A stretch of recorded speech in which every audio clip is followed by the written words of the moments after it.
Hello, hello. Good afternoon, my friends. How are you? Happy Saturday. Christine, April, Dottie, Gigs. Welcome, ladies, and all those up in the wallflower lurking seats.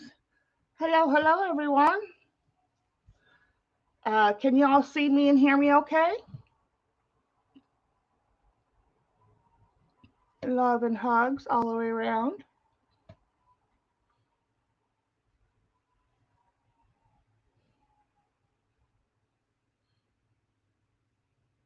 Okay, April. Okay, Gigs. Can see and hear. Great. Thank you, Dottie. How is everyone today? We got Cheryl in the house. Hello, dear. Hello, hello. And if you're new to my uh, channel, you do have to wait 3 minutes after being a subscriber to participate in chat.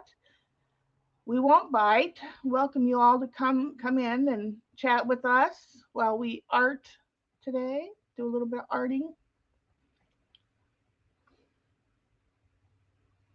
You're multitasking? All right, you do that, Dottie.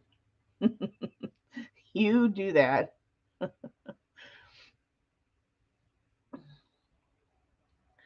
Why is it on that? Hold on, I gotta get the screen right. Okay, there we go. All right, give it a couple more minutes for everybody to get in. Get a little messy today. Well, that's good, babe. I'm glad he is working on redoing. Let's see, the downstairs bathroom. He's been taking the walls apart, messing with the wires. For those of you that don't know, Ghost is my significant other, and he has been working on his house the last couple years, remodeling. Carol, hi, love. Hi, Leslie. Welcome in, ladies.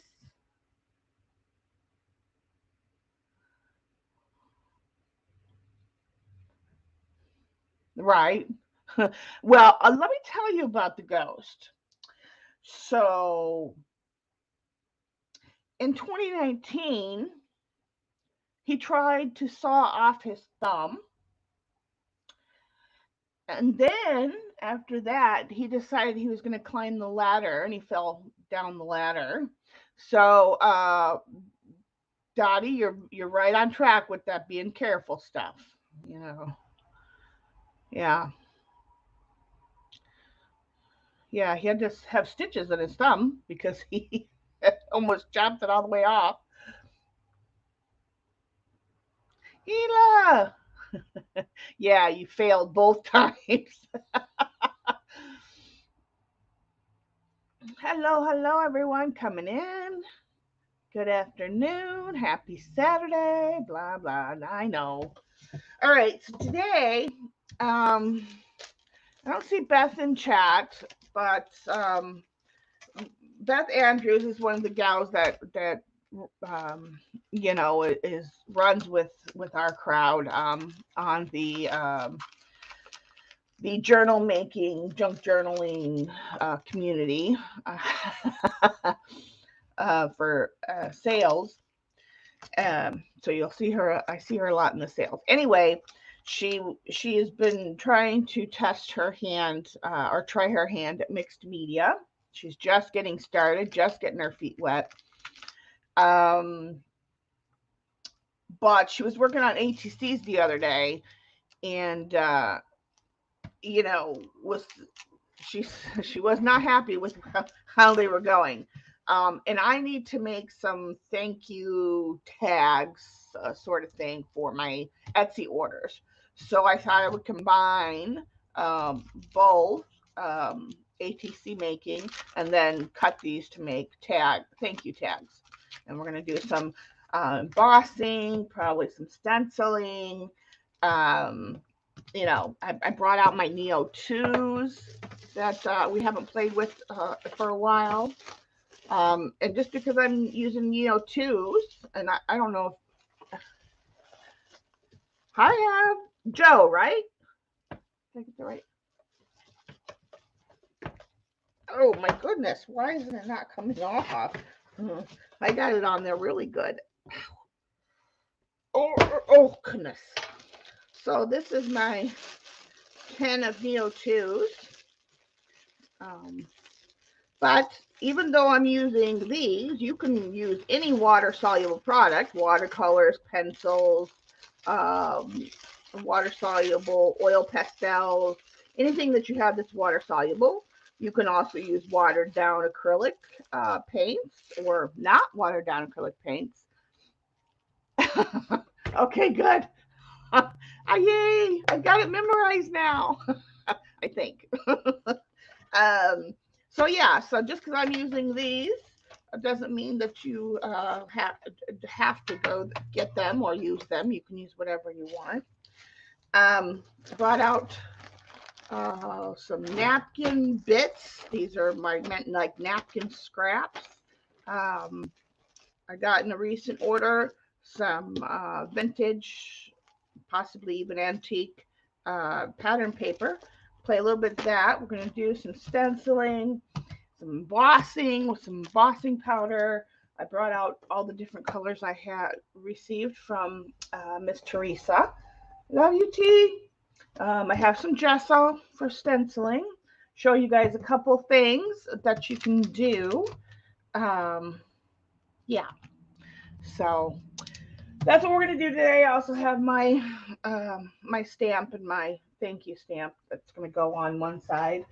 And then once these are done, my plan is, like I did with my last order, and I do with every order usually, is it'll get a wax seal probably in the corner or something like that. So we're going to decorate, all over, and then like in one of the corners, after we cut it down, I'll do some,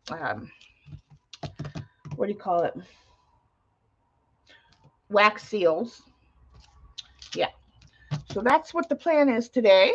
Let me bring you guys in a little bit.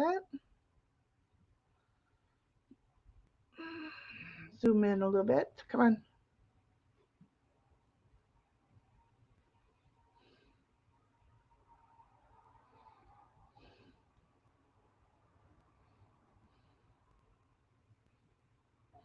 Okay. But before I get started, I'll show you guys something.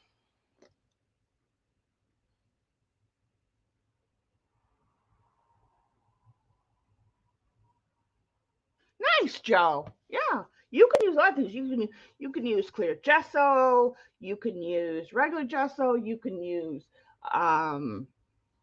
even like if you're primarily working with a water soluble product, you can use um, watercolor gessos. Um, yeah, so there's lots of ways to retain that tooth on your project. And just because I'm doing small little things today, you can use these techniques on larger projects, obviously. So, hope Beth either stops in or I'll let her know that the stream is, because she wanted to see what I do. And to be honest, I do my ATCs kind of different every time. And I've had these 2 packs forever. So I'm like, okay, that's what we're going to do today. I was trying to decide what to do. So that's why I was running a couple minutes late, because I couldn't decide what I wanted to do today. But before we get started, I want to show you guys the largest, possibly the largest, I think it's the largest I've ever seen, ephemera book journal holder thing. You know how we all, make those ephemera books to put our, all our bits of ephemera in. I'm gonna show you guys the largest one.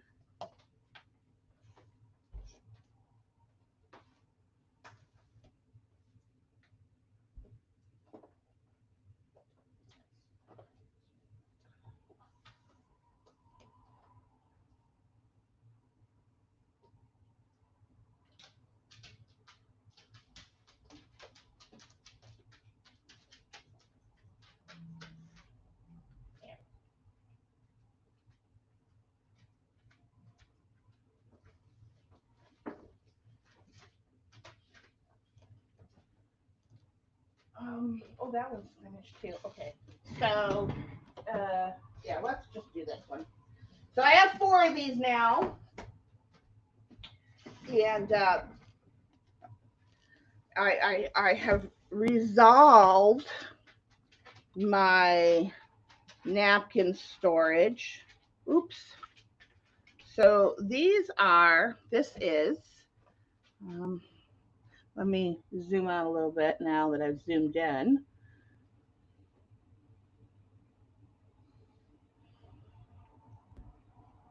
See if that'll capture. Come on. My computer is running a little slow today. I don't know why. Anyway, so most of you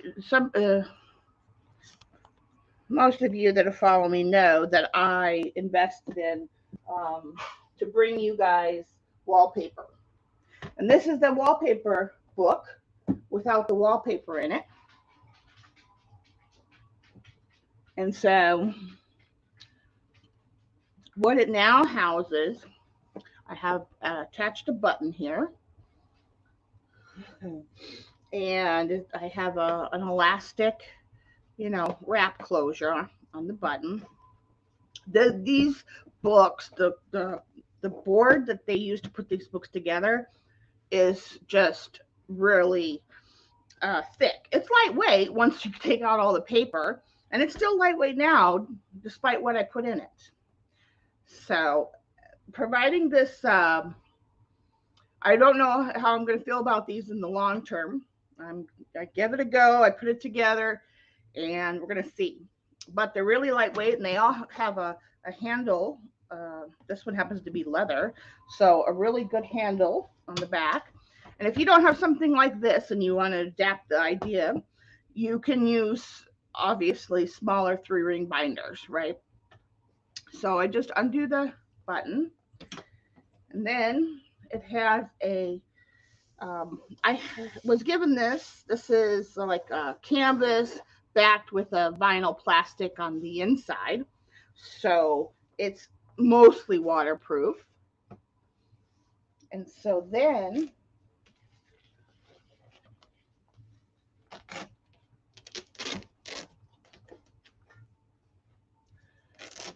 I have 4 books. This one houses my small napkins. I have 1 for the longer napkins and 2 for the regular square napkins. Ta-da! The largest ephemera folder ever. And like I said, even though I got all this napkins are very lightweight, and so these books weigh like nothing now. But they house a lot, and this still has room to grow. I made this a little bit bigger, so should my collection grow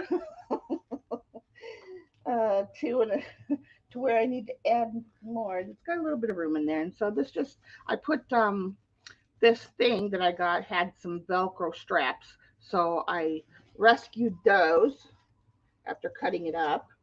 And so the books, it's just easy, fast, quick, organized. Well, I have not organized napkins, but they're put in here. So I can easily, and I'm going to put a label of sorts here, because they stand like this, these books. And so again, they're really lightweight because it's only just napkins. And the napkins are held in by elastic as well. So it has room to grow no matter what kind of napkins I put or how many I put in there. Yeah, so there you go. I just wanted to show you guys that. So that's what I was working on the last couple days. I was getting those set up, and so then I have a lot of napkin bits. These are after I use what I want today. They're going to get sorted, and I'm going to attach a bag or a bag of sorts like this on the inside cover, just like taped or glued on there, so I can put bits in and out as I please, depending on the size. So just thought I'd show you guys that. Let's get started now. Thank you guys. I just wanted to share that idea with you guys. Maybe, like I said, you have something you want to organize that's not quite normal. Napkins, you know. I'll just open one package for now. This is Strathmore, Bristol. And an ATC is 2.5 by 3.5. So we got 3.5 and 2.5. But if you don't have pre-cut, I just happen to have these from way back, like 7 years ago when. Let me put the, do I want to do it that way? I think I just wanted to tear bits. So yeah, okay, that's fine. Oh, I need to get my matte medium. Oh, and let me bring you guys back down again. Going for a ride.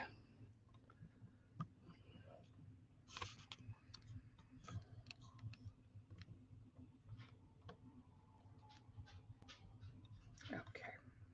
All right, so now you guys can see. So I'm just going to pull out some of them for now. Matte medium. Actually, you know what? I'll use this glue from Spectrum Art. Okay. So let's first, I'm going to put some of this on. This is pattern tissue paper, very old. This is from, let's see, this one is from, oh my gosh, it's old. This one doesn't, this is one of the ones that doesn't have a date. Seriously, like, I mean, you could tell from the girls, and usually the copyright date is down in here. These are really old. So some of the older ones didn't have dates. So yeah, I think the real old ones didn't have dates. But anyway, let's see. This is the instructions. Doesn't have anything on it either. I love using pattern tissue, but we're going to do something. Oh, 1954. Yes, very, very old. Okay. But do I want to do that or not? So I'm just going to pull out some here because I don't need it all out, just a piece of it. Do I want to make it?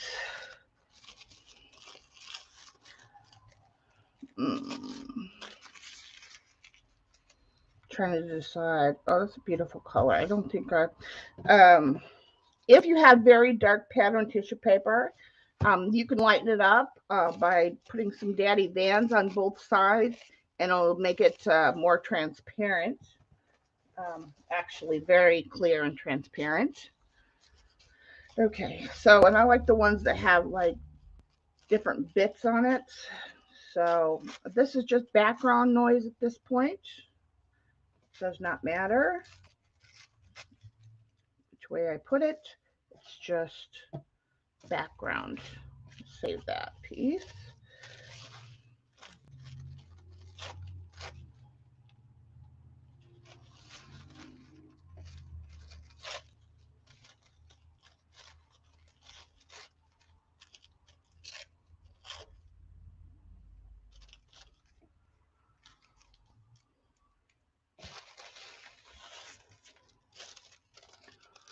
So what is everyone up to this weekend besides visiting me?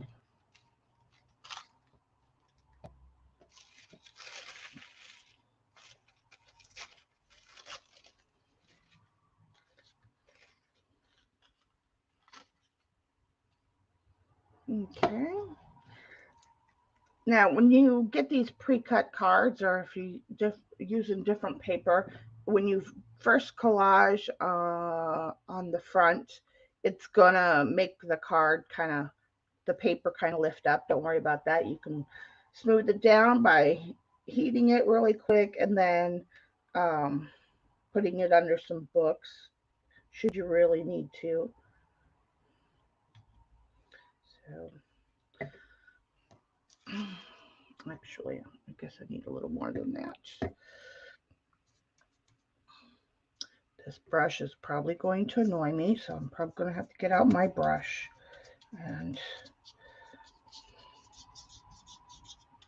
yeah, that just takes too long. That's just not going to happen.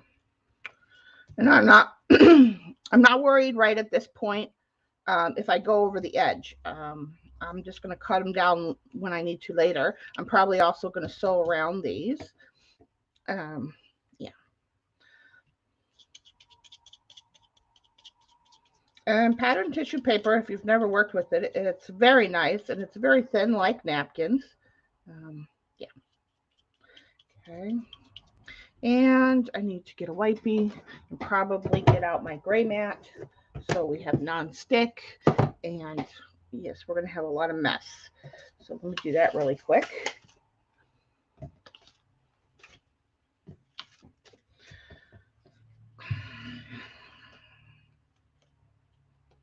But it goes down really flat. I don't mind the wrinkles at all. I kind of like the wrinkles. So there you go. And so if you had something behind it, that would show through.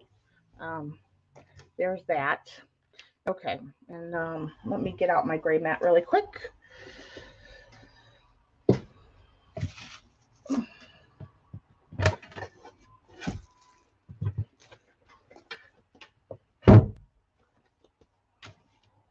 It's a little dirty. Don't worry about it. And we don't need my DNA on there.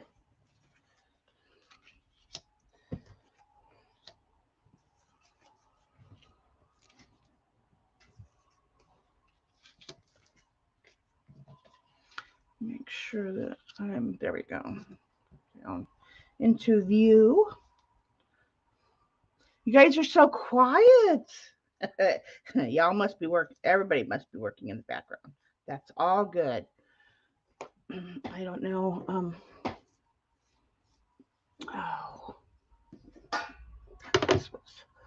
Oh, I need to get some clean water and a different brush. I'll be right back, guys.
Go lay down, Lolos.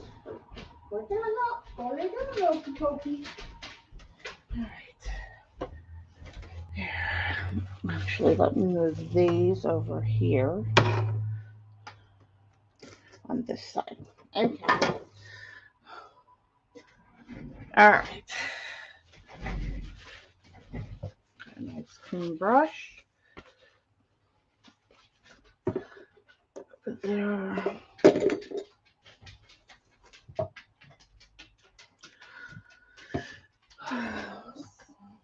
Chris, what are you working on today?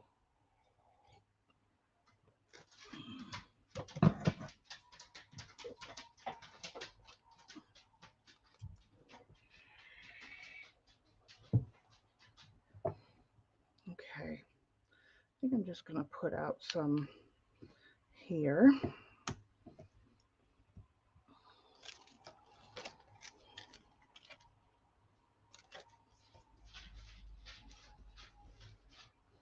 Probably not enough.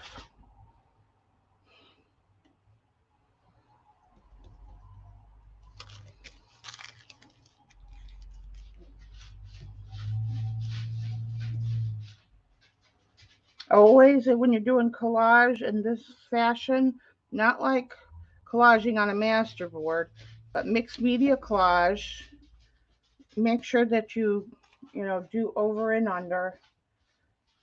Um, your papers.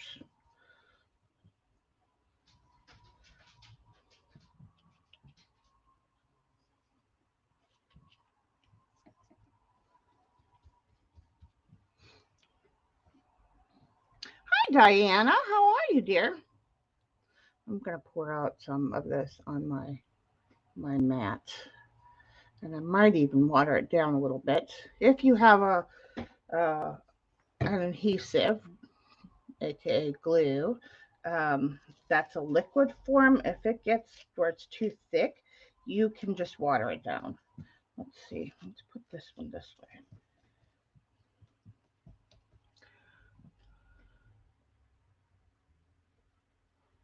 Makes it thin. That's fine.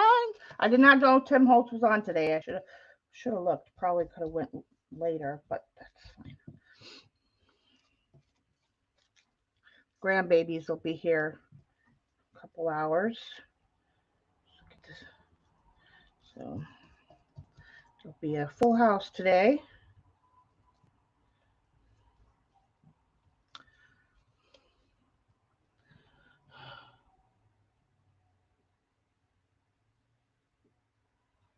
What did I miss?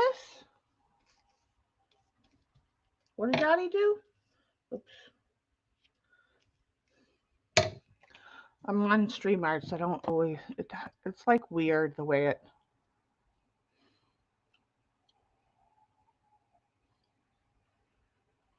I'll let my YouTube catch up a minute.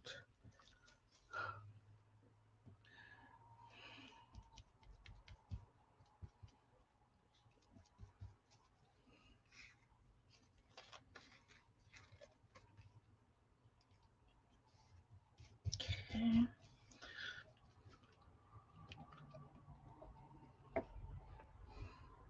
Oh, my daddy's a member again. Oh, I gotta scan your guys's monthly digitals um, for December as well, because well, December is always a crazy month for me, so a little behind the eight ball. I do apologize for that. Okay, so now what I want to do is I want to get some napkin bits,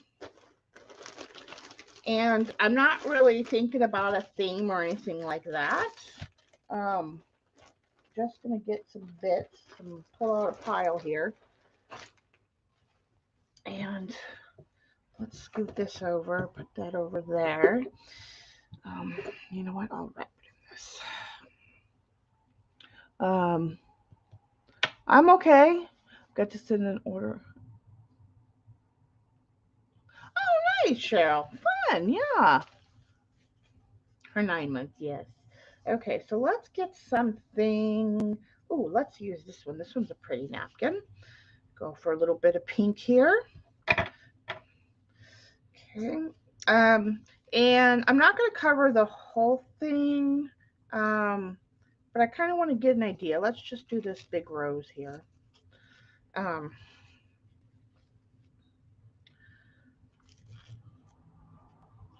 Peel off what I don't want. So yeah, I think that. But then, okay, let's do one in that. And we'll do this one is like this. No, I'm kind of not. I mean, I'm not um, really planning because you know I don't do that.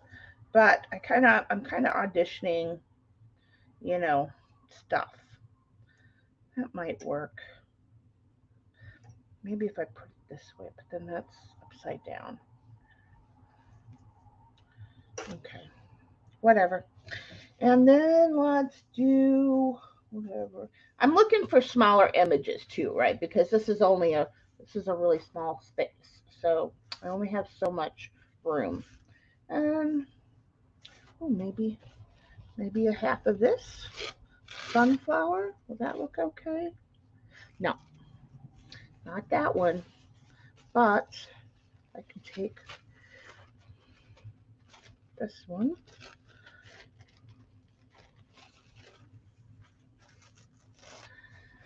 And then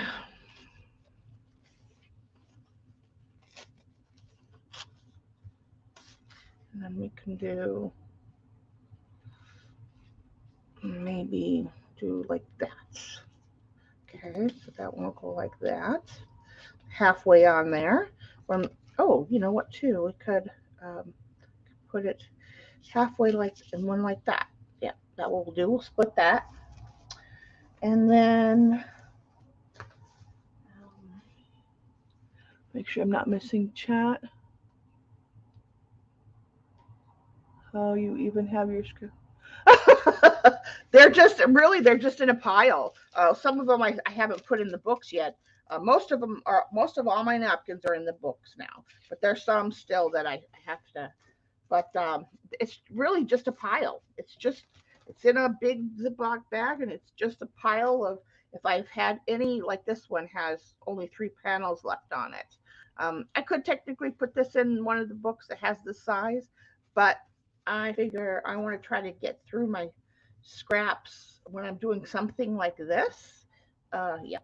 Okay. Oh, is this one partially used? It is. Let's see. What do we want to do? We have, oh, right. Look at this, how perfect this is going to be. We've got a flower and a butterfly. Okay.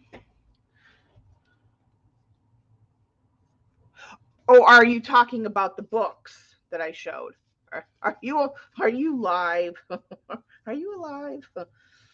Um, Make sure that if you are working with napkins, you just take off your layers. Okay, take that out.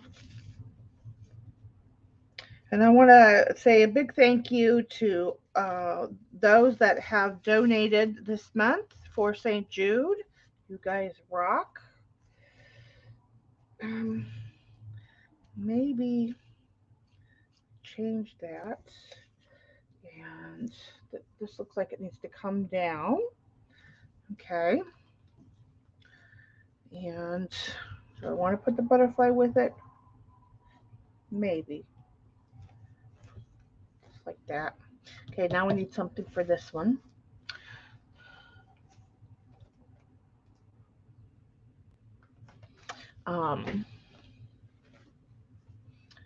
Let's see. Well, that's not a scraps.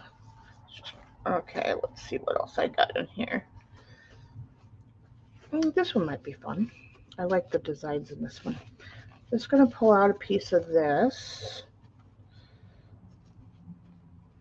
Actually, just going to tear it.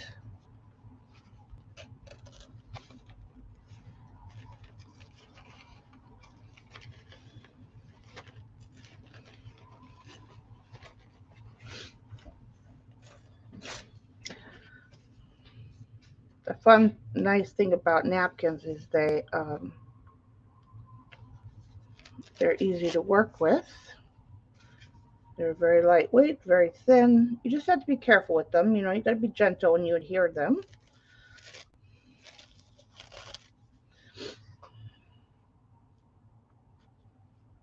Okay, I'm just going to leave that. Maybe I'll put it like this. Okay, so something like that. Now, but before I put that on, now I kind of know what I'm doing. So this is 1, 2. This one, like, it might need something. Maybe we'll put the butterfly with this.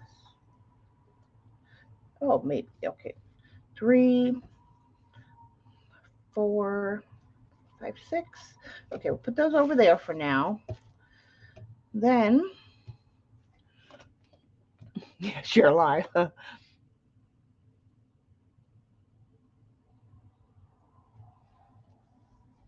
Nice, Leslie.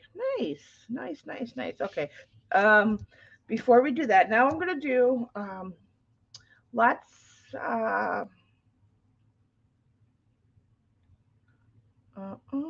Let's do some fun embossing on these. I'm going to show you something two ways. Uh, no. Um, yeah, I wasn't going to cover that, but you could. I'll tell you something in a minute. Let me get out a stencil. And I want to look for something that's smaller in details because we're working on a very small, this one will probably be fun. Um, Maybe that one. We have the postcard. That's always fun. The ledger.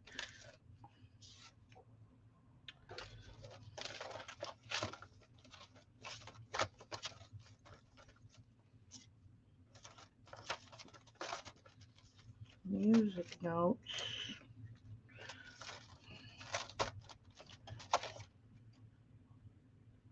Oh, the colors. Yeah. Clocks might be nice. Um, oh, mappage. These are all, I'm choosing small, detailed, like background stamps. Maybe some writing.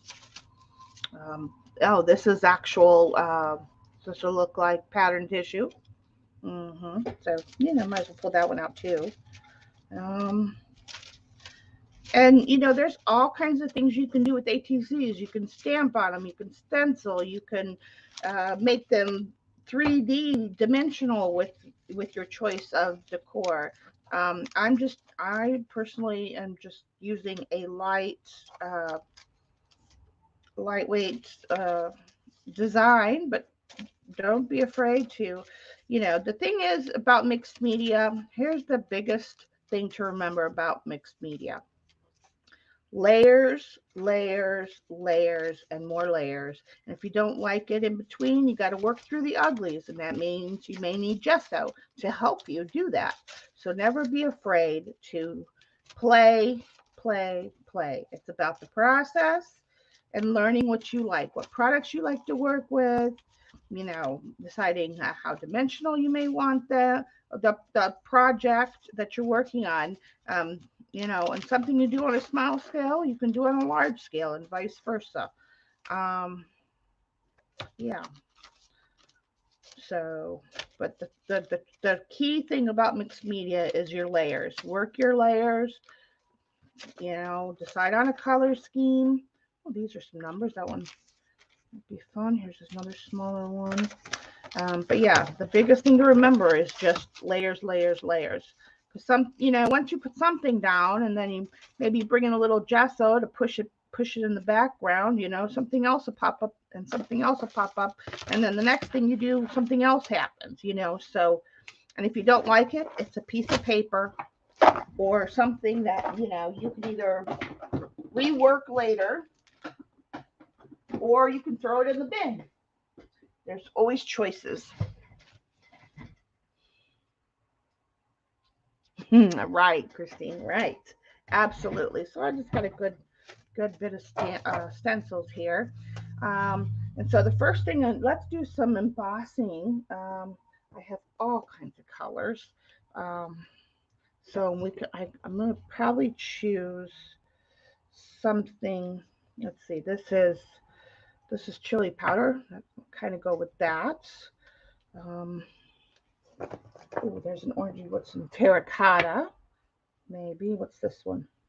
This one is like a red, I think. Oh, it's like a bronzy. Okay, let's see. And then this one we have some pinks and reds, kind of, sort of. So let's do that on there. That might look nice. Or we could do contrasting. We can do some blue. No. What's this one? This one is some sort of burgundy. Maybe we'll use that one on that one. And then we have a light pink. I'm going to do them different ways so you can see. That's a really dark burgundy brown. Oh, this is kind of like, what color is this called? This one is called chestnut. but it's very much like the, it reminds me of the Caput Mortem in color. Got that purpley red brown. So maybe we'll use that one. Uh,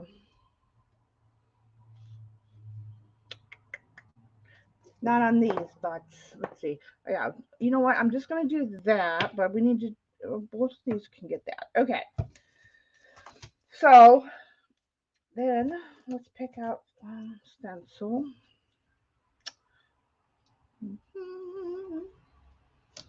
Do I have it backwards? Yes, I have it. This one's hard to tell, but I think it went this way. So I know that I'm going to put half of my flower on there, right? So, and this is where kind of the play-in really comes into. Um, so let's do. So that's going to be like that. Okay. Then get out. I'm using, this is a dauber, clear embossing ink dauber. So I'm going to use that. Hopefully it'll go through these small spaces. Oh yes. Okay. Good. This way, come up a little bit that way. I'm not going to go where my finger is really, because I know that the the napkin is going to be there, right? So I just want to go where my napkin is not going to be. For the most part, it doesn't matter. Yeah, let's do. Oh, I should have. It's okay. Let's just do some orange on here. I don't know. This is kind of like a corally color. Yeah. So I'm gonna see what it looks like. I like the color. I love the color coral. It's my favorite kind of orangey color. Oh, should have done these next time. I'll remember. Now is this going to be a mess, or did I get it right? Okay, that's fine. So now you can see the design, and I should have done it on over this, because now I've got that. Eek. Go back over there. So let's clean this off.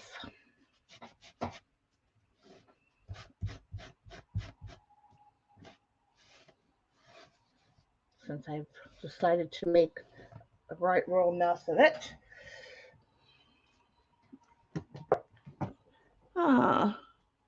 Let's see. Let me see what y'all are talking about. Um,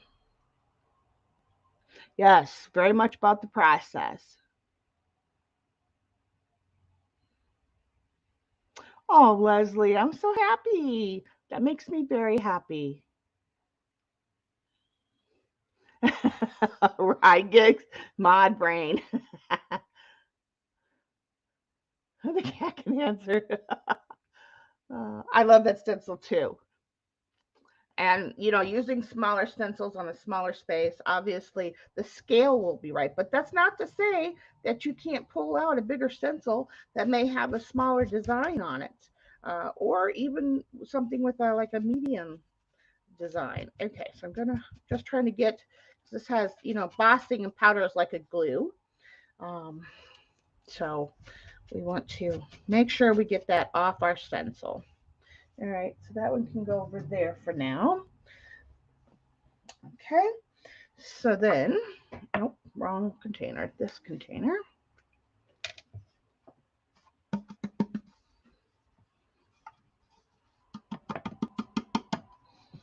My fluffy.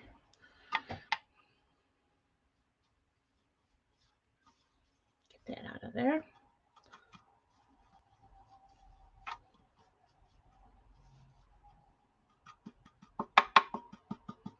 Okay.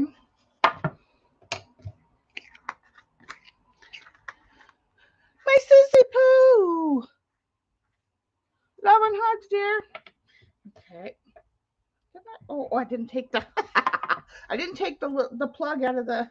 I'm like, why is the embossing powder still in there? It's because I forgot to take the plug out. Oh boy, it's gonna be one of them days, y'all. I'm just saying. All right, that's better. Okay. And I think for this one, instead of orange, since we're already doing, we're gonna do something with blue. And let's see. This one is going to go like the corner, or did I want it by the side? Let me think. Oh, it's going to be on the side this way. That's right. Okay, off to the side. So that's going to be there, roughly. Okay, so then let's pick another stencil.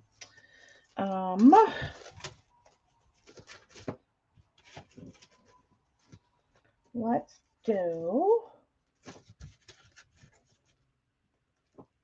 do some numbers. Why not, right? Actually, let me see kind of how much I'm going to have. Just that much. So I'm just going to go. Okay. So then get my dauber out. I'm just going to go a little bit over here, kind of all around that middle spot. Oops. Well, that might have made a mess. Let's just see. Take this off. I think. Do I want to do that? Yeah. Okay.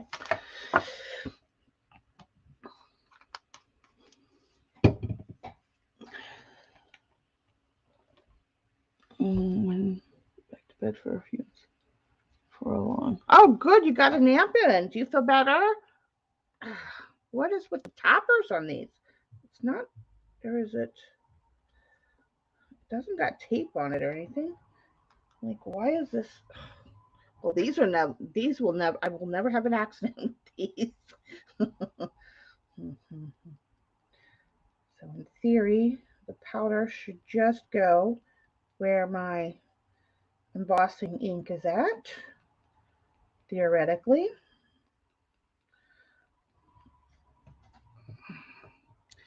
And I need my. If you don't have tweezers, get them out of your makeup kit. Okay.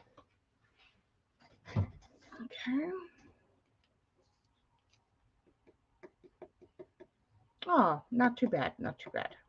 Let's see. Okay. Where did I put this one? Okay. All right. So there's that one.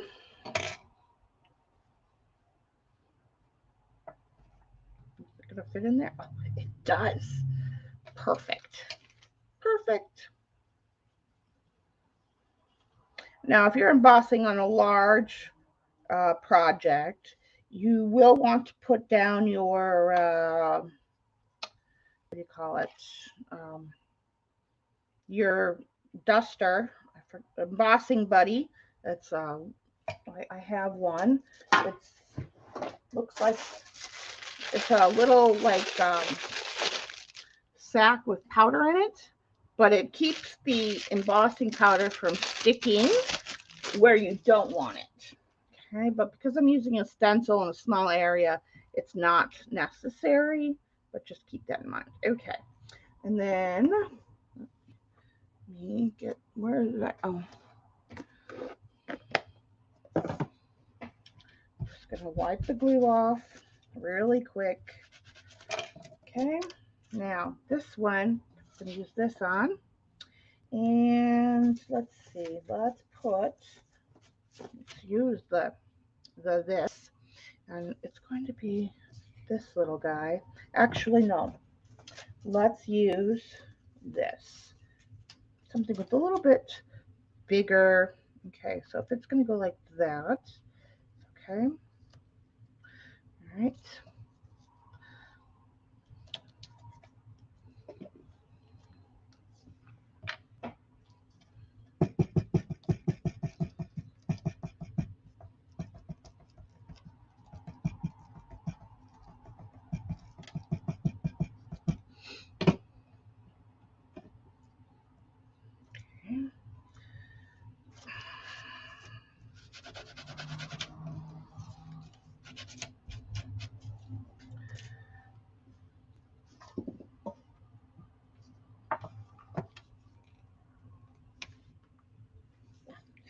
These containers are tight. I'm just saying.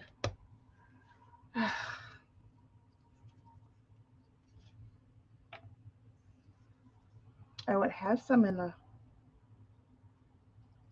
because I had it tipped. It's okay. Oh, I bet you I'm going to love this color.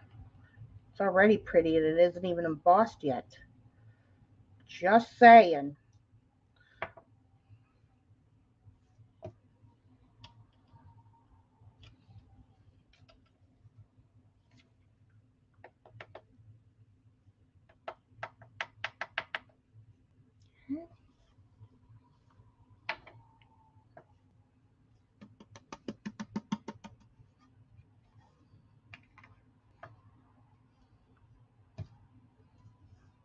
Oops. Easy does it.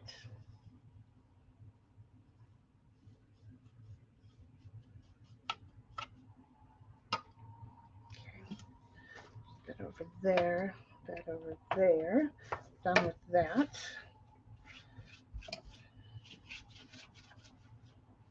All right, now let's heat emboss these before we move on.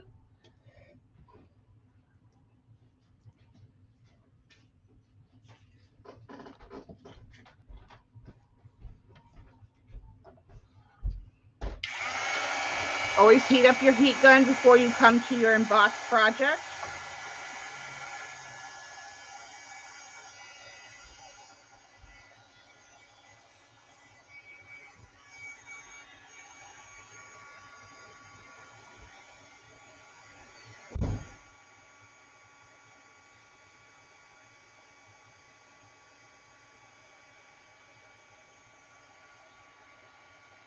It's so pretty. Oh, yes, it's so pretty. I'll show you guys up close in a minute.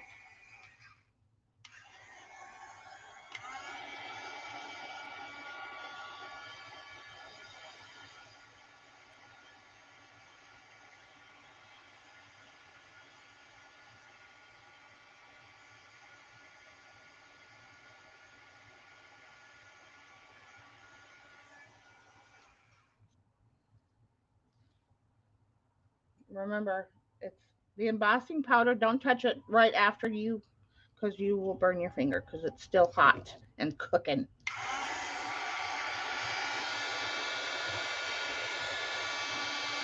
Oh, this is a pretty color. Very teal. I love it. All right, so I'm gonna bring you guys up close. Actually, just do it this way so it'll.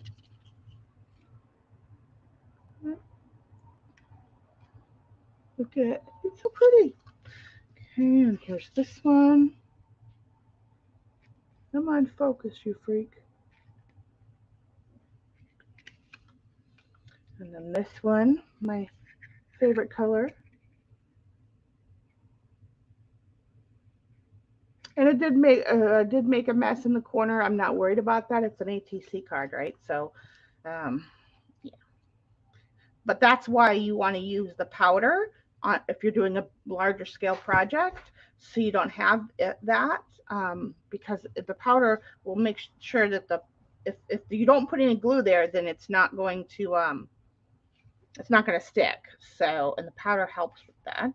All right, so we're gonna put this one. I think this one was here. Yep, okay. And then let's get this one ready. I'm going to tear this one more rounded.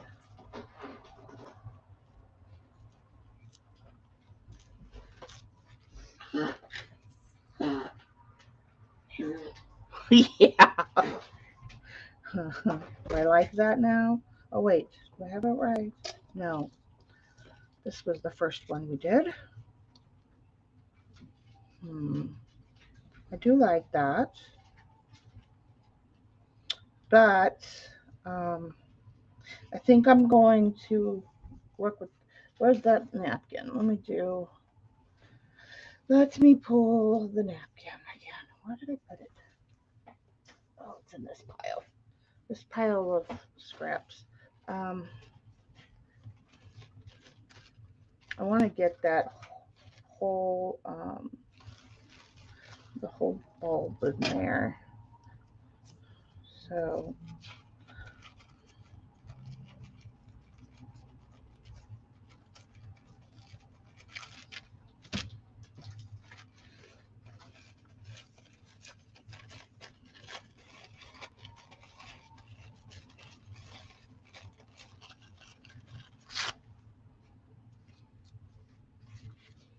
that's what I wanted.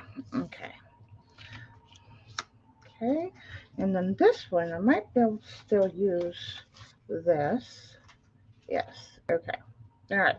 There we go. There's that. Okay. Now I'm thinking, do I want to, I think I want to do a little bit of coloring in the background before I put the napkins on. Make sure I'm not missing chat. Hi, Dana. Welcome in. Hello, hello, everyone. All those up in the wallflower seats. Thank you. Okay, Gigs. Or Dottie. You're still, everybody's stitching. Okay. Before that, let's play with some Neo 2s. I do need a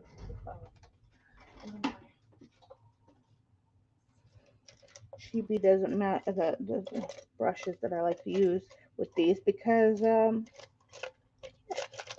don't need to use anything fancy for this. Why is that upside down? I have no idea. Oh wait, yes I do, because a couple weeks ago Mr. Putty Tat knocked over my brush jar. I had to move it. And so I guess apparently someone got put in here backwards. Oh, here, this one will do. That one will do. What I was looking for. Okay, now we have oranges, yellows. Let's put a little green in the background.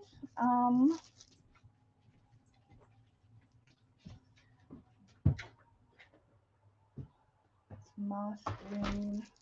Now, where is my olive? Here. This is a really pretty olive green. And if you've never worked with Neo 2s, they are water soluble from Caran d'Ache. It's a Swiss company. Where is? Apparently, I got some all over this. So they have two kinds of crayons. Make sure you get the 2 if you're looking into purchasing these, because only the 2 is water soluble. And I'm gonna get, let's move our napkins out of the way. Let's move this one over here. So we're just gonna work on this one. All right, I'm gonna just give it a spritz, and then I'm gonna get some water, and you can go straight to the crayon and bring it into your project. I do like to use it from the back. So let's get some more here. That way you always have a tip. So if you need to do detailed work with them, you'll always have that tip. So I'm just gonna bring in some color. You can put these down. You can color with them like a regular crayon and then spray. So get my big hands out of the way. These are not a product that becomes permanent after they dry. So if you want it to be permanent, you will want to fix it. Okay, let's put some more olive green, like really concentrated. You can also do like this and splatter your project with them. If you've worked with pencils, water-soluble pencils, it's the same thing, pretty much. Okay.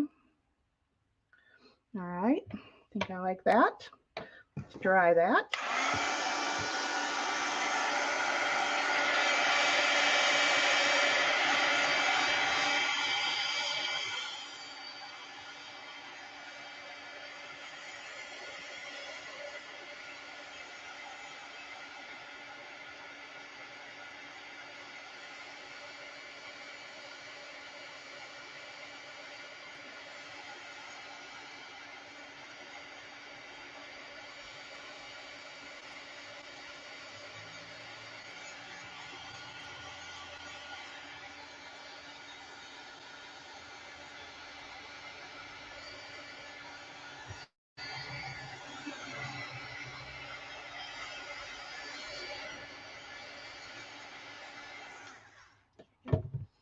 Going to go ahead and just dab up the puddles because those go behind the napkins anyway. Now, what I can do is, let's see how much this, because remember, napkins kind of go translucent.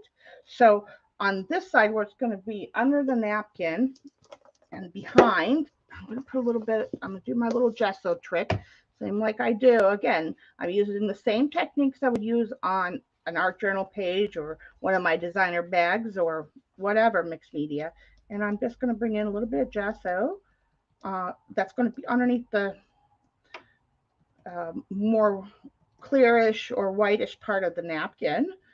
So the napkin has something white to sit on. So I'm not totally obliterating the project. I'm just bringing in a little bit of white so that this part is going to have something to sit on and it's going to be bright. I don't know if so you guys can see now, because I put the gesso, these little white bits in here are going to be white. I'm still going to have the color over there in the embossing, in between the embossing. Okay. Put that over there. All right, now this one is, I'm going to consider this one complete. So let's let me dry it really quick. And then what I might do, oh wait, we got to do one more thing. Couple more things.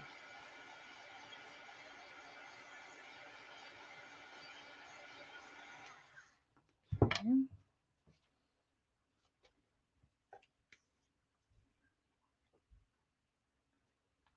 Let me shake this up.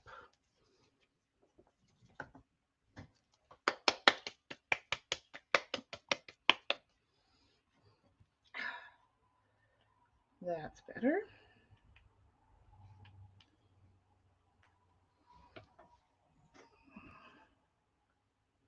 Get out my.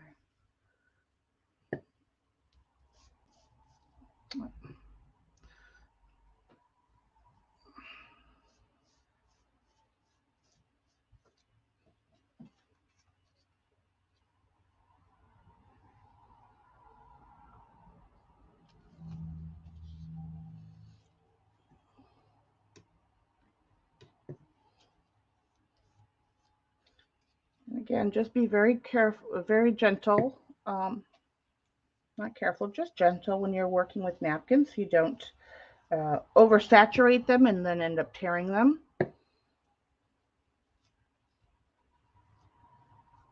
Okay, so that, and then what I'll do is it'll get, I'm going to do something on the back, but it'll get all that will get taken off, and that, and then I'll probably put a word or something maybe here, but then on the back I'm going to put my thank you stamp and my signature stamp, and then probably over here then I'll put one of the wax seals, you know, cut my corners. It's all going to be, we're going to finish these, but I want to let this one dry while we move on to the others.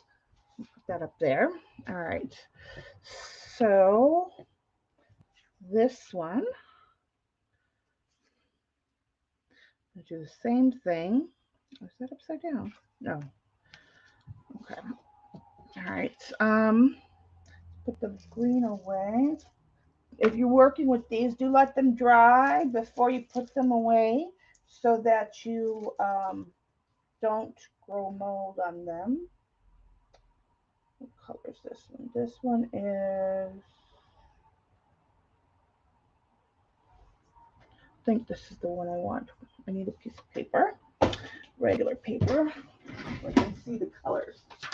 I have my little, I have a little, that should be in here actually, never mind. Ah!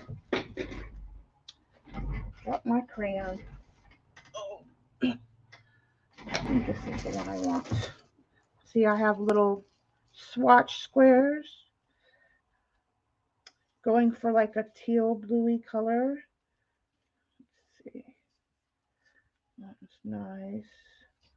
It's a little bit lighter. What's this one? I'll show you. Which this one was the other one. Oh, that's that one. No, that's not the right one. So then it is this one. One of those. I'm thinking this one. One moment while I find the right crayon. That's Prussian blue. Some of these labels I can't, they're so dark. Nope.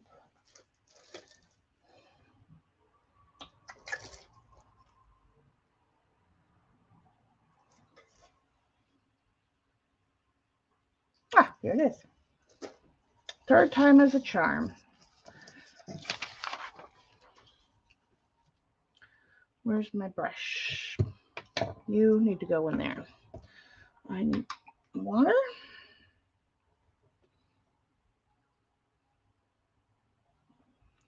Sure. Yes, absolutely. You can put any design on here that, you know, and you can use anything on ATCs. You can use scrapbook paper. You can use, you know, tissue paper. I mean, you can use anything for background noise. Yeah.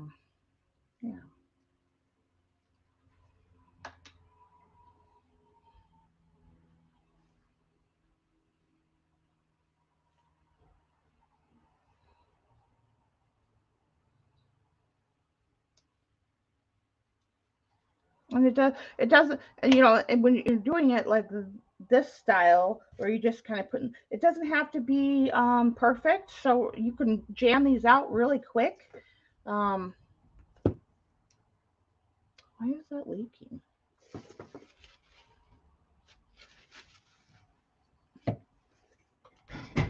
Okay, dry.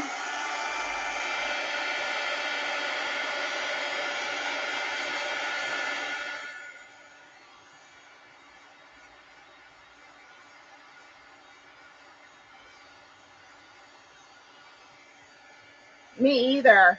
I've had these cards for like ever, way back since before I started streaming.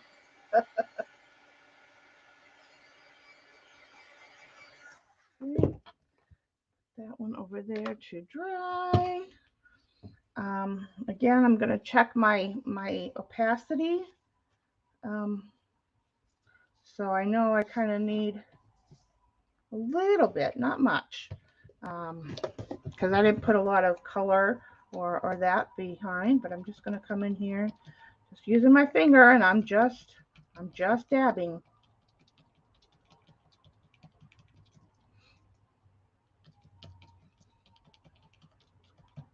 Okay. Test my opacity again. That looks good.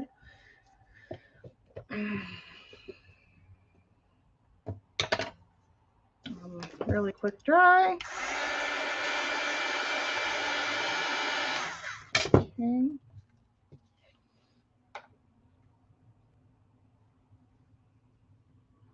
Oh, that's what I need this for.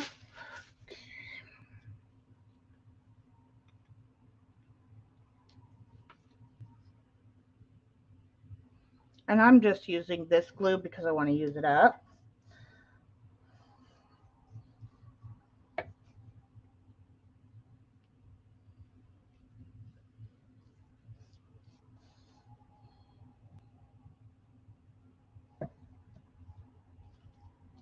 And remember, torn edges are better than straight edges when you're doing mixed media collage, because if I wanted to, if you're working on a bigger project, you can use, your gesso on that to hide your edges, and torn edges are just naturally better for the project. Okay, and then again, this is going to get taken off, and so now I can put like a word or something, and I'll put up my wax seal there, and then I'll do the stamping on the back. Oh, let me pull that up so you guys can see. So just a little bit of color, a little bit of napkin. Yep. See how our friend is doing over here. Very nice, very nice. This one didn't get, I didn't put a lot of color on that one, but I didn't want a lot of color on that one. So now let's do something, let's switch colors here. Okay. All right, now I'm thinking I want to do something to contrast against the red. Do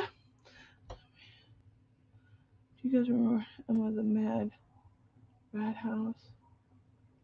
Sounds, yes, I do remember. I think I came in like not long before she left, so I only seen her a couple times. I'm pretty sure, and I seen her in chat, but that was way back. I mean, that's going years ago. Um, since we have this beautiful color that's kind of going along with the flowers, let's use something contrasting.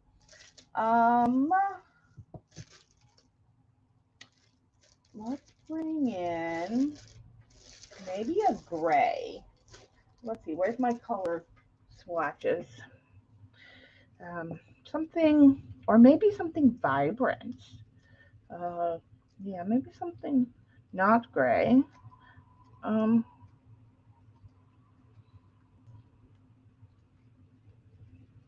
I don't want the same color tone. I want something that's going to be contrasting. Well, this light gray is nice. Oh, light gray. So we'll remember that one. Oh, I have, there's enough shimmer on there though. I have some ones that are like shimmery. Don't want to do blue.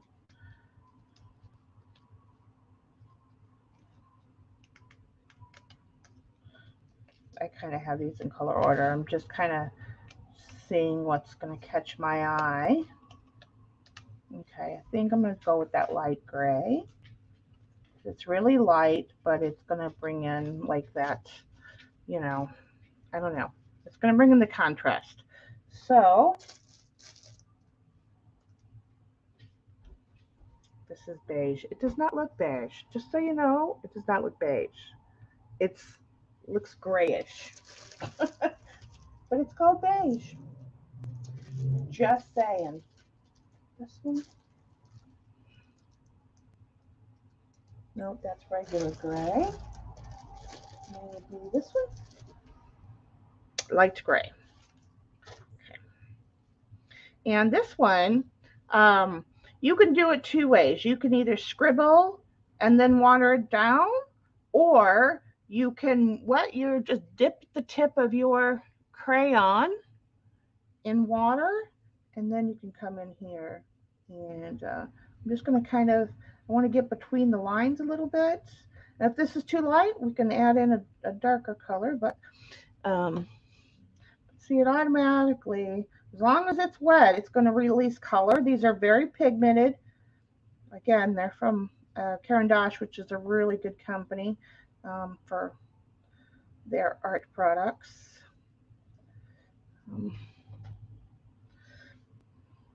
And I'm just wetting the tip, dipping it in my water, and coming through and kind of coloring where I want. I'm going to bring in a little bit there. Yeah. All right.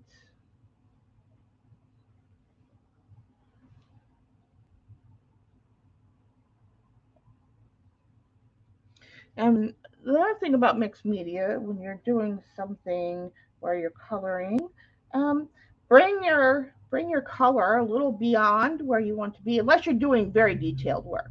But something like this where you're doing mixed media, I like to bring my color beyond where I want it to be, because then it doesn't look like you have that abrupt stop. Okay. And the thing about embossing powder when you're working, another fun tip or thing to know is that when you're working with embossing powder, and I don't know about acrylics, I can't remember, but I know with water soluble, it resists the embossing powder. Any water soluble, whether it's watercolors or inks or whatever, it's going to resist against, because the embossing powder is a plastic shiny product. So let's even actually, let's just kind of get this dripping a little bit.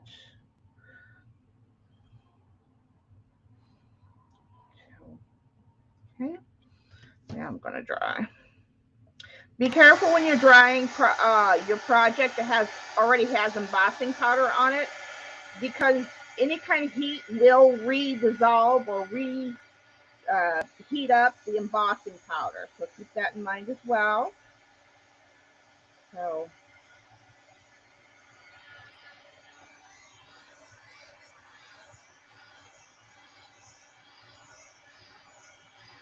oh yeah, but I don't remember that, but that doesn't mean anything either, because my memory is like a sieve. So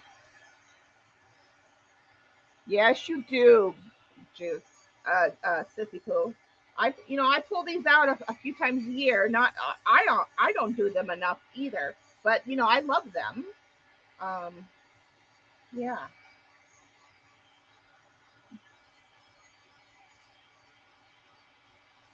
yeah.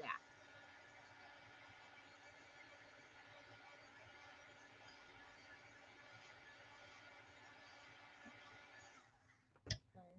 So yeah, you don't want to heat up and just be careful when you're touching it, because again, I've reheated that. It hasn't dissolved the design, but that embossing powder is still hot off the press. You will burn your fingers. Um, you can also use things like, let me find one. You can use things like this when you're using, you can use plastic finger things. Just be careful. Uh, yeah, note to self. All right, so now where did over here. Okay, so yeah, I'm liking that. It brings a little bit of brightness in, and I'm going to bring in a little bit of gesso in that back area. Tim is down. Oh, yay! Chris is in the house for real. And again, I'm going a little bit beyond where I want it to be, because then the gesso will mix with the neos, and you're blending out your edges, and it's going to make it all be cohesive. Another thing to remember. Okay, just like that. Some of it can be not so bright, some of it will be. Okay, I like that. Quickly dry the gesso really fast. And then brush, glue,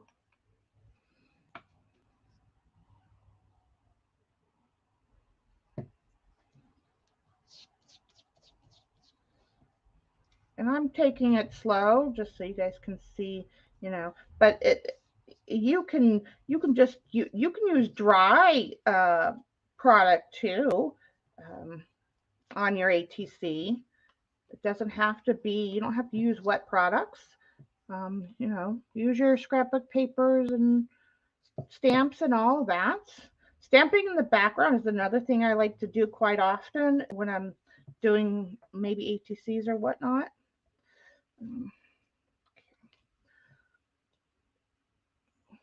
Stamping is a great way to bring in visual texture. Yeah, just be gentle. And so then the napkin falls in, and then this will come off, and then I can put like something up here or a word straight down. It just brings in a little bit of flour, and this will disappear once it dries. Yeah, okay, so we're gonna put that one over there to dry. Now we're gonna do a different process that I like to do with ATCs or any kind of small wood projects.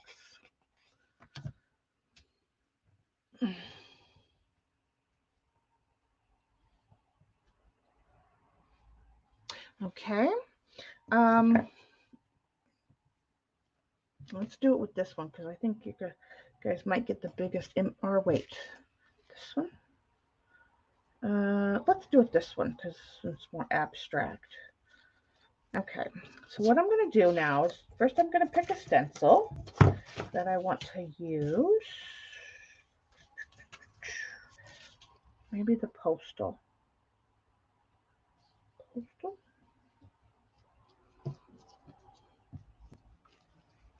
Yes, let's do the postal in that. Okay, let's move these over there so they don't get yucky. All right, now I'm going to put on some gesso through my stencil, or you can use any kind of modeling paste or that. I like my white gesso. That's how I roll a lot of times. On something like this, I wouldn't use my expensive pastes. That's just kind of me. But you do you. I'm going to get it half and half. I'm going to get do I want the word postcard on there? No, but then I lose some of the stamps. Decisions. I think I'm just going to, yeah, like that. It's background noise anyway. And for this thing, you want to make sure, not that you get an even picture. You can make it random, but make sure that you fully fill in whatever spaces you want to be textured. Make sure I didn't make a mess. Okay, perfect. So make sure that you get a really crisp stenciling. So you make sure you fill it in fully so you get that dimension. Okay, put that over there for a second.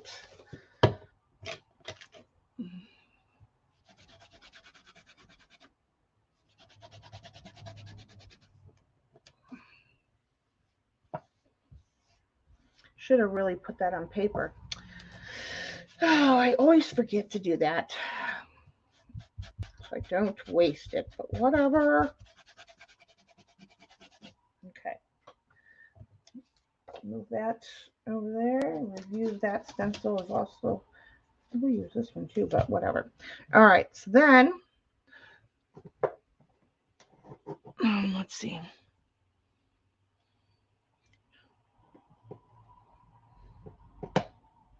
Yes, you can. You can do a lot with embossing powders.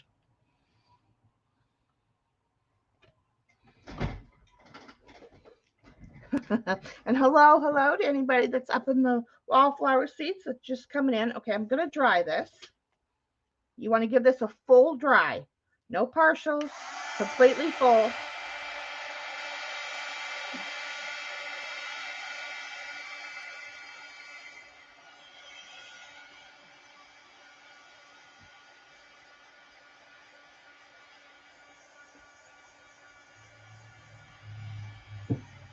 And you can also use these techniques. If you're a journal maker, you can do it on bags, on vellum, you know, any substrate. You can do this process on. That will take heat.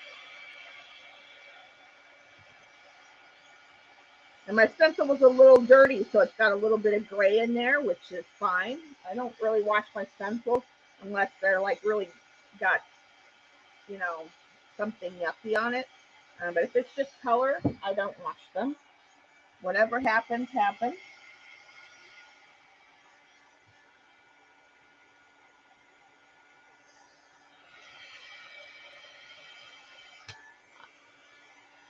For this, what I'm going to do on this one, you do want to use something that's thin and really light in the coloring. You'll see why in a minute.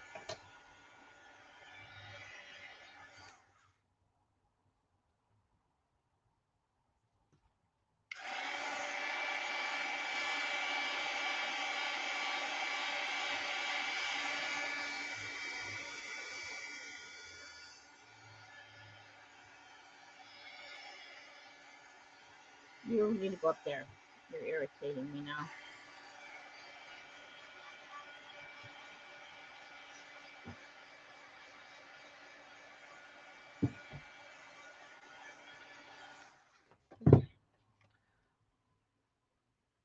Cool it off. Make sure it's dry. If you're any kind of paste work you do, if it's or even collaging, if your project is still cool to the touch, it's not dry yet. Okay, so this is nice and sturdy, I think. You just make sure. Yep. Okay. So then I'm going to take my napkin.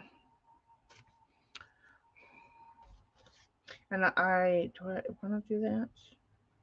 No, I don't want to do that. Okay, and it's going to go like this. I think this, yeah, the numbers are, okay. So then what I'm going to do is get my glue brush and my glue. Somebody's pinging me. I gotta see what that's all about in a minute. Okay.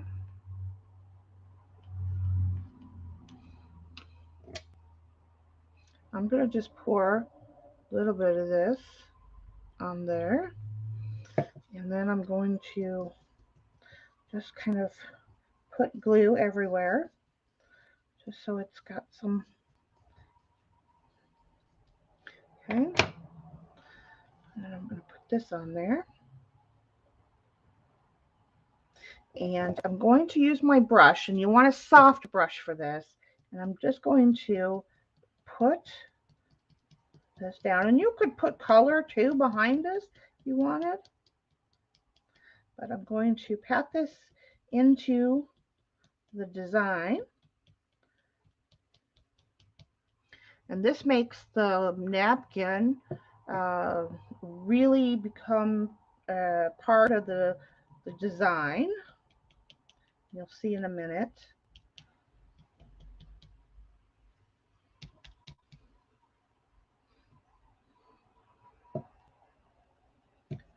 You want to use little amounts of glue.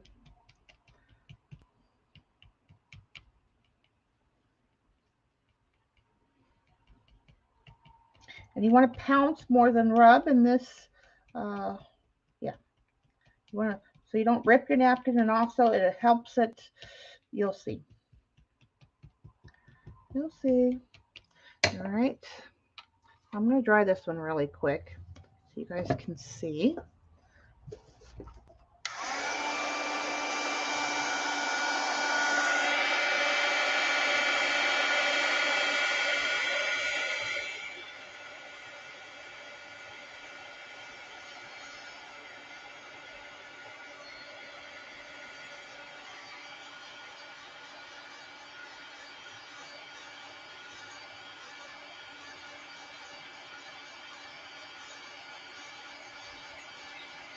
Okay, I'll share it in a minute, Cheryl, for sure.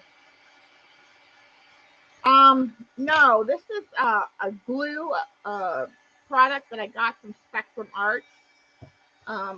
It's a mixture of things. I still haven't looked up the recipe, but it's like matte medium basically.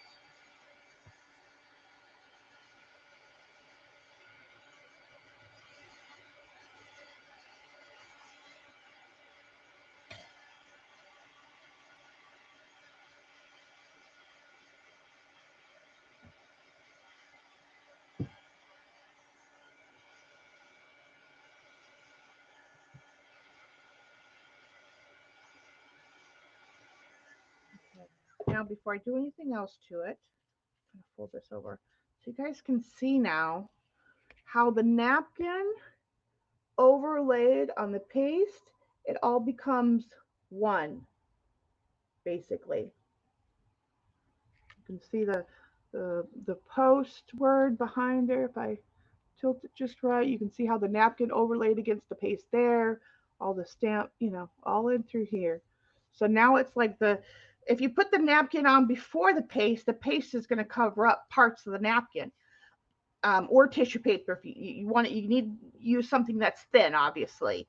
Um, but if you do the napkin or your picture paper over the paste, they become one. All becomes one design. You're welcome, Chris.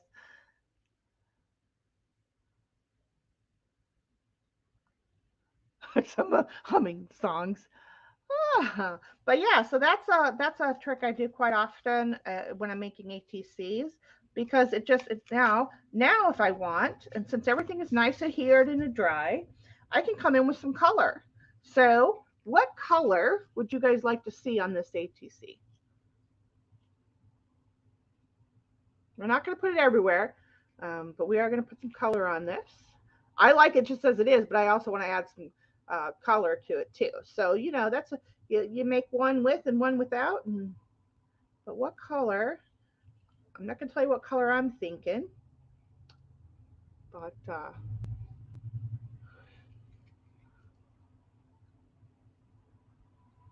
okay, that's a good one.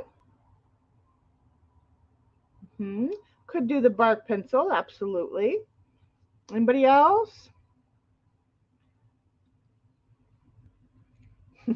Yeah, bark is my favorite. So, but I'm gonna, depending on what the majority vote is, will dictate what product I pull. Teal, pink, or red. Okay.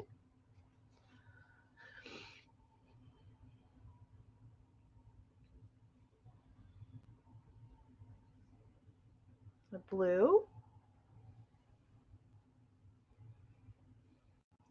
Payne's gray.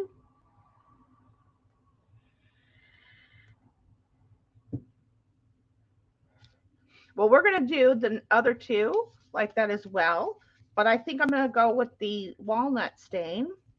And you could use your distress pad. What I like to use, if I'm going to use something that's walnut stain, this is my favorite thing to use. These are walnut ink crystals. You can get this on Amazon. This one happens to be by Imagine Crafts. I don't know if they still make this, but it's a very fine powder of walnut crystals. And it makes the best walnut stain color. And a very little goes a very long way. This stuff is very pigmented and potent because it's the real deal. So I'm just gonna put a little bit out here. Yeah, the stuff is very, very potent. It's not permanent, so you would have to fix it if you're working on a project um, that's you'll want to fix it. Let's see how that's just. Oh, let me show you guys. Paper. Now you could put this on your project and then dissolve the crystals. Um, you can make a big batch of it and really, if you're doing like a grungy project, look at that. Isn't that like the best, purest walnut stain color? I don't care what anybody says. Um, so I'm going to, I'll just spray it. And what I'm going to do is spray that first. Shake off any big globs of water. And I'm just going to I'm going to let it do what it wants to do. I'm just going to go around the edges, see how it wicks out, see how it's wicking out into wherever I've got water. And bring you guys down. Going for a ride. There you go. But you see how it's wicking out all on its own. I've sprayed the card a little bit with water. And it's retaining its dark walnut color. And you can go in, you know, make it uneven.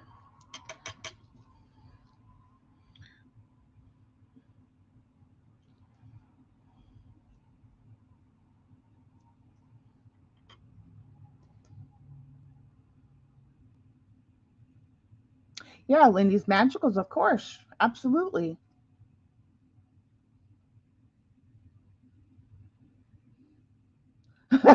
Cheryl is the teacher's pet today. Yeah,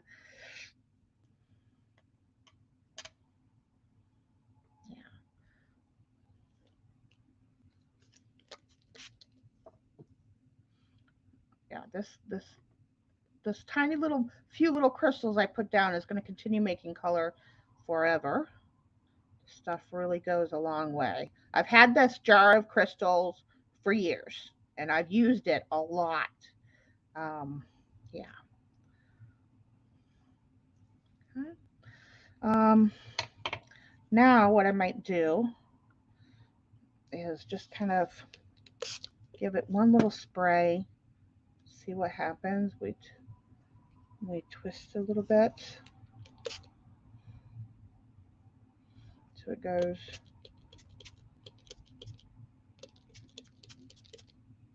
Okay, there we go. Nice and vintage card. I love it. Now, I don't want to waste this. So I'm going to give this a, I'm just going to paint this paper.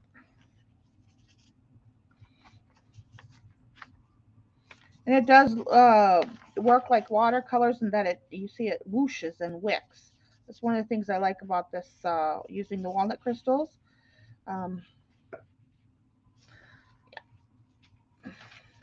and if you mix this with gel medium before you actually put it on your project, you kind of make a paint out of it, and then it does become permanent. You can also do that with any water soluble product, even the Neo 2s. You can um, dilute them, dilute it with, instead of water, use matte medium. So I'm just painting this, get jelly plated or something later. Okay.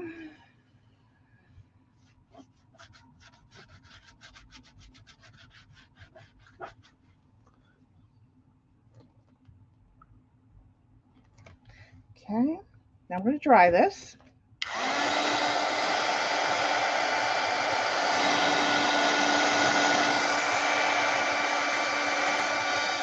And as with anything that's water soluble, regardless of the pigment load, it's always going to dry lighter than it looks when it's wet. So if you don't have, if you do one layer and it's not enough, add another layer. Remember, layer, layer, layer. And that's what we've done here. We added the sewing tissue, we added the paste, the napkin, and a little bit of color on the edges. See, that's warping because it's wet, but if you turn it over, you'll be able to straighten it out.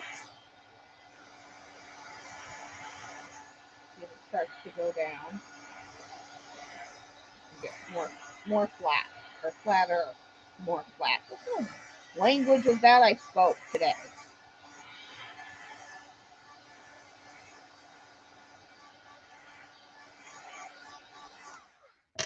Okay. Oh yeah. Come on, focus. Focus. Come on. Where are you? There we go. Now it's focusing. How dark and yummy that is. And then you have all that texture. And you can still see all the texture without it being colored.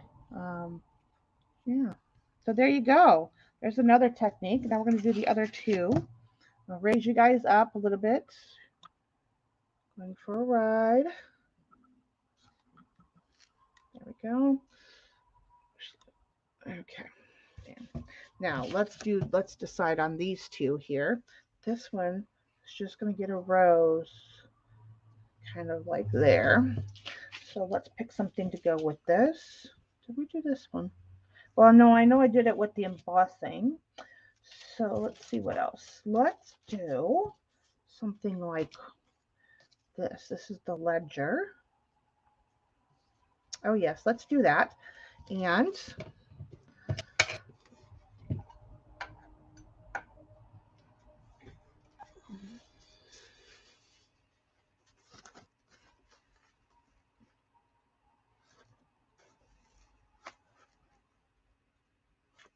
okay, have a great day, Diana. Thank you, everyone.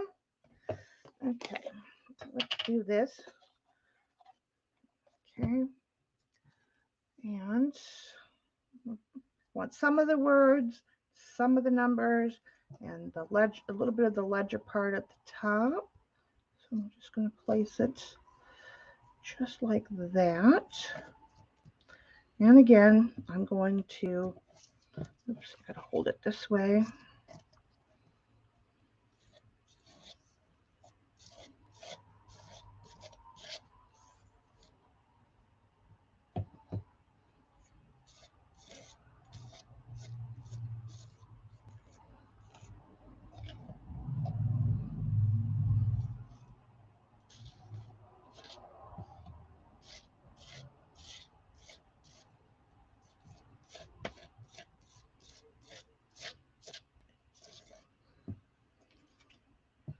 Perfecto. Okay, and then I'm going to show Cheryl's thing in a second once I get the paste on these.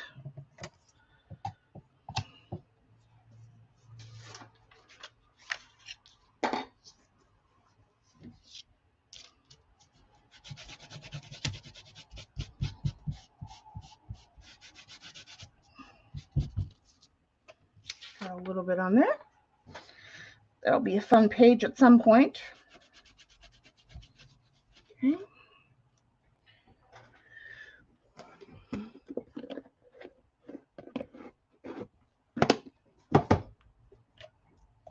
Okay, so we used that one. We didn't use this one. Let's see, what do we want to do? This napkin is going to go with that one. This napkin. I don't know. How did I decide I was going to do it? This with the butterfly, I think. Which way is, oh, that's upside down. Can't have our butterfly upside down. Okay. And let's get rid of our straight edge here. You can water cut your napkins with a paintbrush, but because I'm using just small bits, I don't need to do that. This rose is coming in, and then this little guy is coming into the flowers. So, oops, I'm going to slide this up. Let's pick maybe maps or not words. No, not clocks. Music, maybe. Okay, I think we're going to do one of those. This over here. I kind of really like the mappage. Yep, I'm going to use the mappage. So let's take these off. Which way is straight? Hold on, I got to see. Yeah, that's backwards, right? Yeah, that's backwards. This is straight.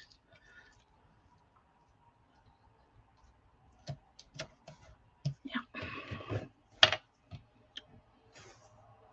What the heck did I do with the... Hello? Where did I put my, oh, it's over there. Duh.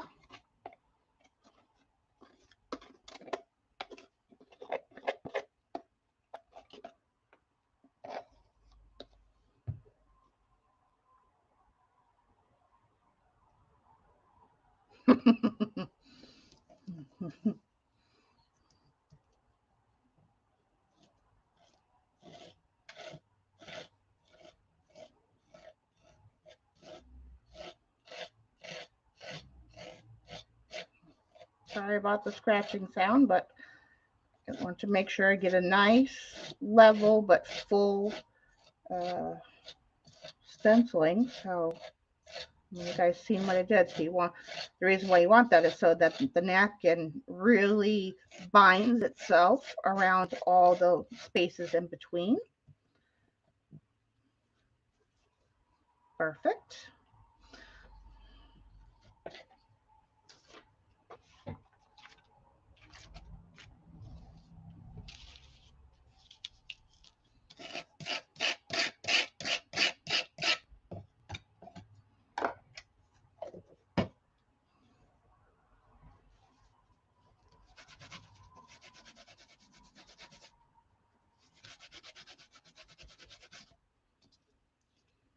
Nice. Okay.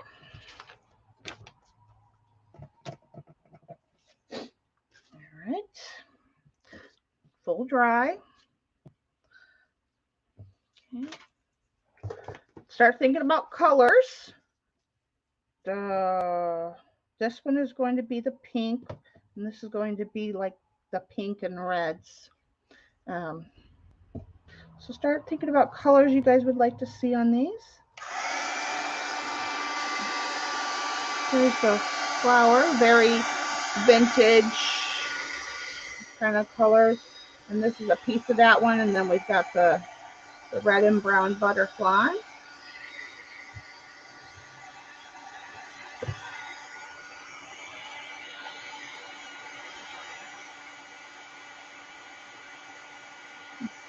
Oh, Dana? No, Dana should still be here.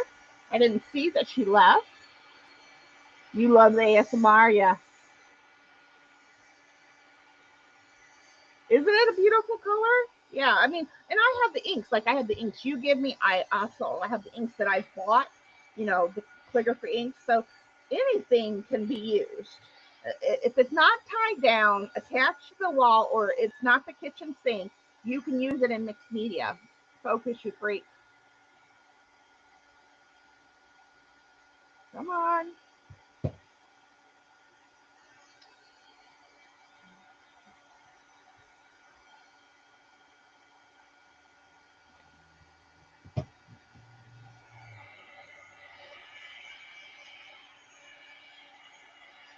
Black cherry. Okay.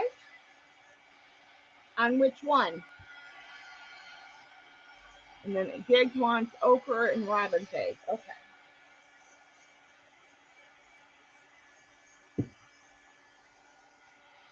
We can do that. Which one on which one now? You want the black cherry with the butterfly, and then the ochre and the robin's egg with the flower, or vice versa?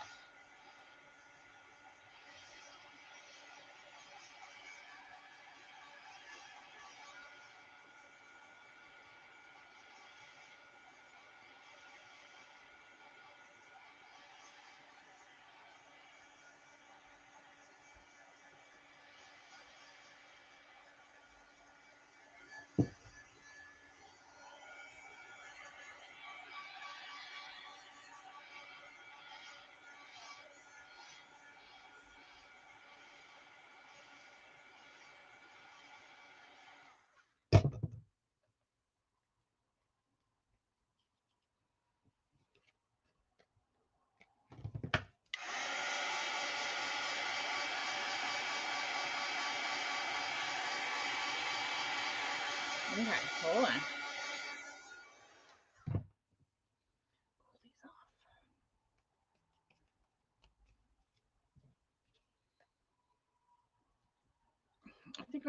I think the black cherry will go really pretty with the butterfly one.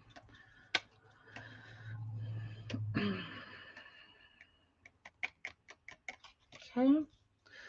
So, but I'll put these on there and then you guys can decide. Glue would be really good right about now.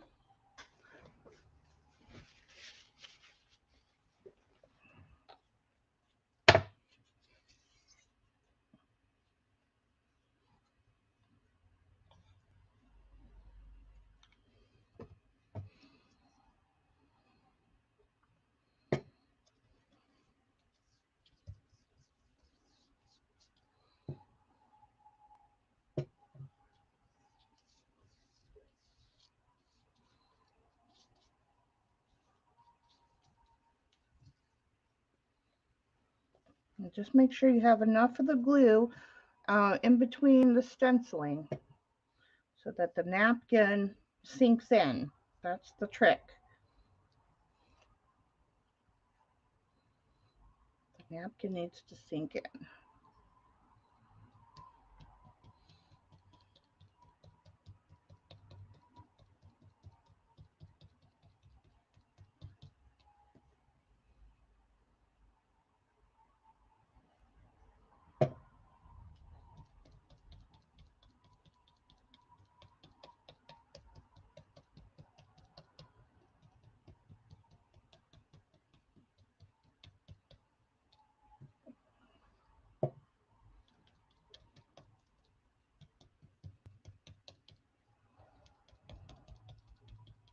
Wrinkles are fine, air bubbles are not. So again, just dab until you can see that it's really adhered in between the stenciling.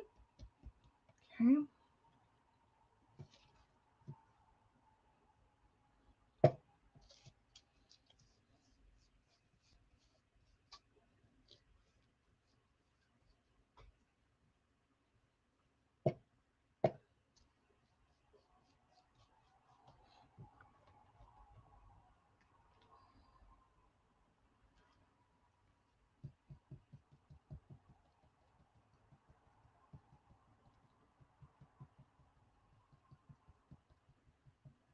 Again, make sure your paste is completely dry before you do this technique, or you'll have a big fat mess on your hands. I'm just saying.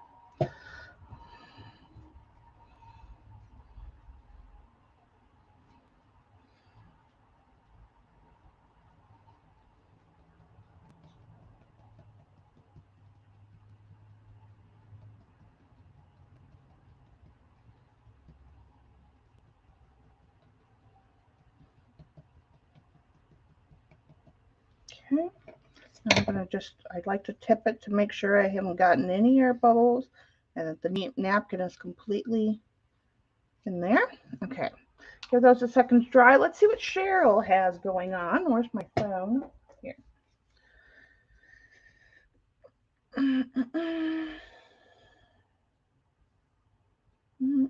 Here and here. Okay, so this is the, she took come on. She took a mailer or a junk mail envelope that has the little window. And this is the one side. Very nice, Cheryl. I like it. And then this is the flap side. Very nice. Very lovely. Yes, I've done a lot of junk journal envelopes with using napkins. And you can use this technique on them too, as well. But very nice. I like it. I like it a lot. Very nice envelope. Good job. 2 thumbs up. Let's see what you guys are saying.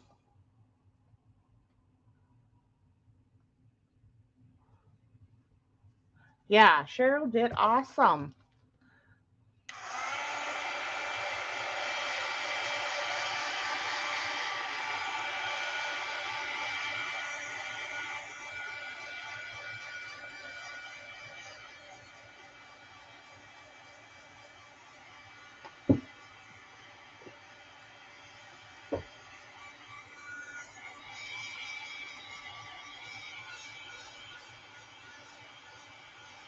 Yeah, it's I've done back in my early.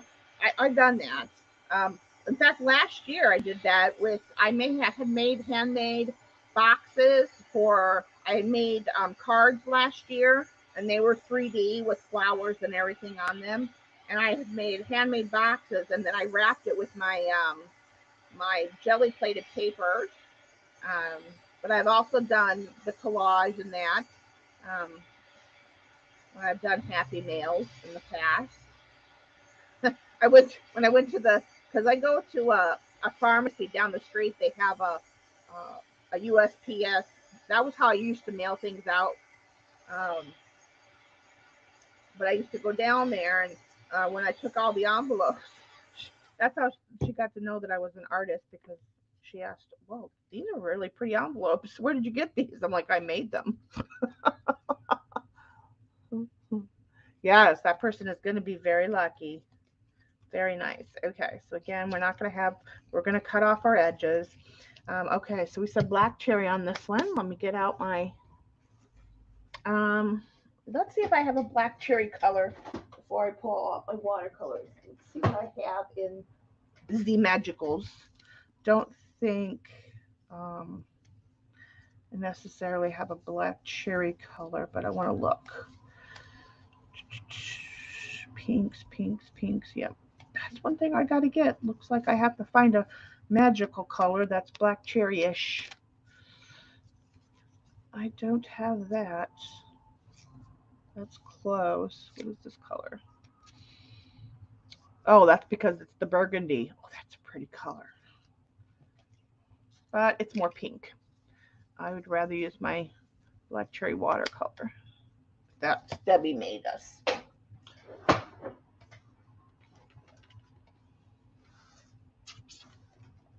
Oh, sorry, my big head's in the way. Oh, sorry about that, guys.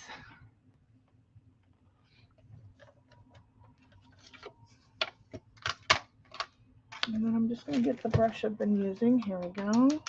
Let's give this a little bit of a spray. Let that soak in there. With metallic watercolors, you gotta massage them a little bit with water to get them going. So a lot of your watercolors, if you have watercolors that are, I use professional grade watercolors, so mine are, you know, pigmented and not hard to release the pigment. Um, but if you have watercolors like student grade or chalky watercolors, you'll get more pigment load if you let your water kind of soak into the pigment.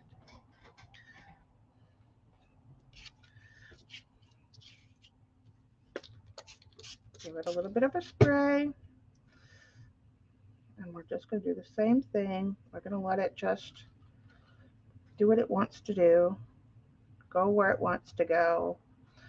And I kind of skip when I do my framing, so it doesn't, like, I may not want to put a lot on that flower, just a little bit around the edges, um, so you don't totally obliterate your project.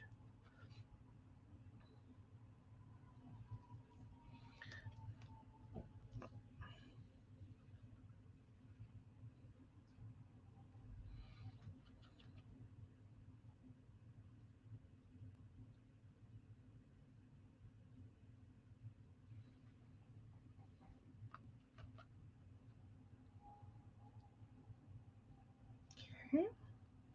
Very nice. Let's give that a quick spray. Move it around a little bit. And you, like I said, you can use this technique when you're doing envelopes and stuff. For your junk journals, I use napkins quite often. I hadn't used this technique in a long time, but thought it would be fun. I use it often on ATCs because it just, I don't know, something about the size, I think, is what I love about it. Okay, we'll let that dry. Now, Gigs wanted ochre and Robin's egg blue. Let's try to pick out. You know what? No, I'll use the watercolors as well. Those are very metallic. Let's ooh, I want that to dry. Okay, well, let's get. You know what? We'll just use. Let me see if we have something in the O2. So we have. Where's my ochre? My beiges.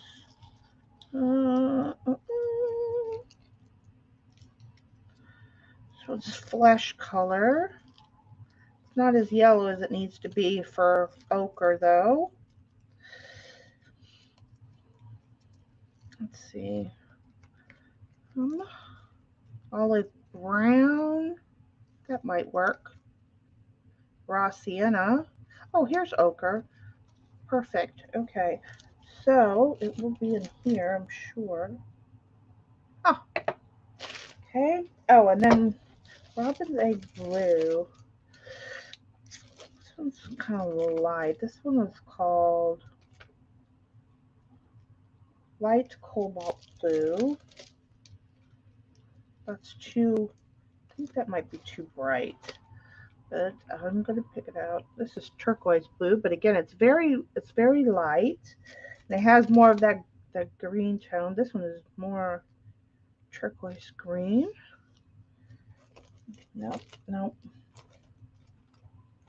No. No. Okay. So, Gigs, let's see. Hi, Debbie. Welcome in. Thank you. Yeah, I have the ochre. But these are the only 4 color blues that I have closest to any sort of robin's egg blue.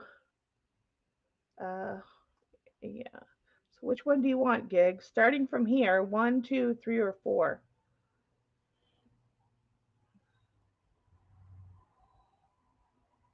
This one I think is this number 2 I think is, I don't know.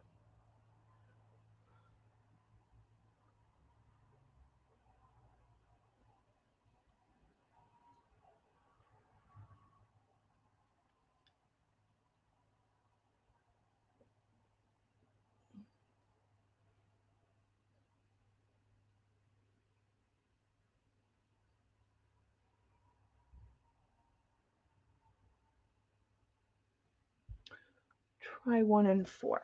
Okay. Let's see.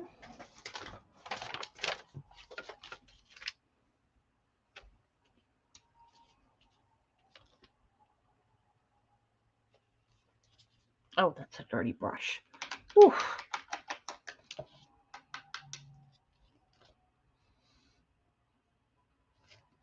Okay, that's better.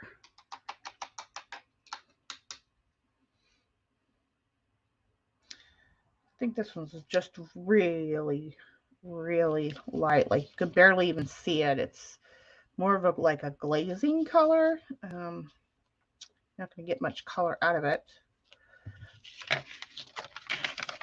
It's got a little bit of tint to it, but it's very light. Okay, for 2, what was this one? See if you like this one better.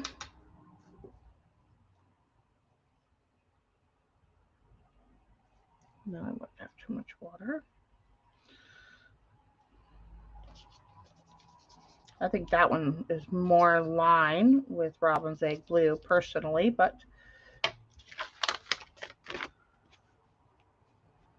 that's number 2. That really light one that you can barely see, but it's got a little bit of tint is number 1, and this is number 4.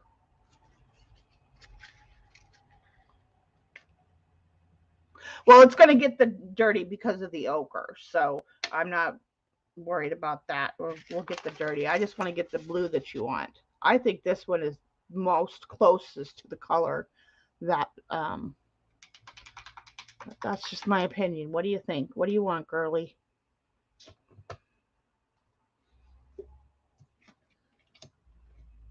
Number 2. Okay, on number 2. Okay. All right. That's this one. We'll put these away. This one, let those dry a second over there. This back. Okay. I think I want to come in with the ochre first. And I'm going to give it a spritz. And I might just, I'm going to go around the edge here a little bit first. Really lay down some pigment on the edges here. This really is a really, this is a really pretty ochre color.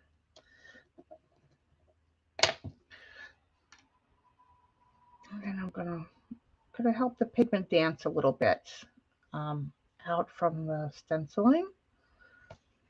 First, we're going to do that just a little bit, and then we're going to dry it.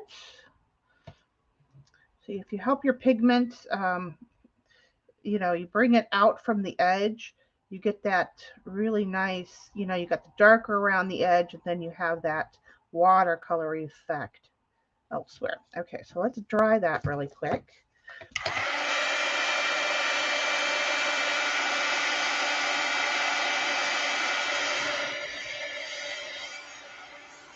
Let me bring you guys down so you can see a little bit more.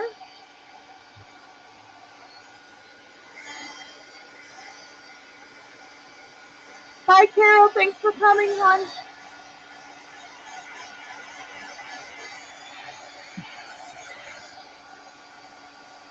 Yeah. Gibbs and I like Robin's Egg Blue. All right. So now we've done that. Now I'm going to bring in a little bit more, just a couple spots of the ochre in the middle.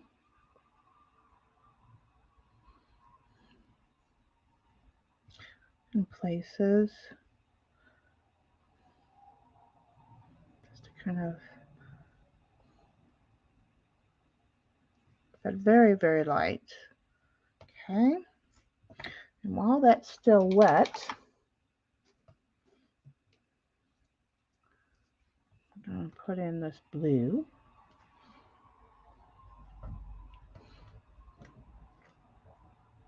And you know, you could do this too. This might be faster for me to, there we go. And I'm just going to come in a little bit in areas.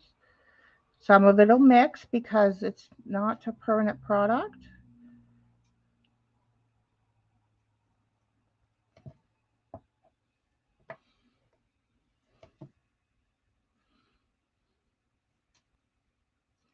Yeah, this was a good choice, this blue. We got to remember that. Mark that, write that down, Gigs. That turquoise blue in the Neo 2s is most like our Robin's Egg.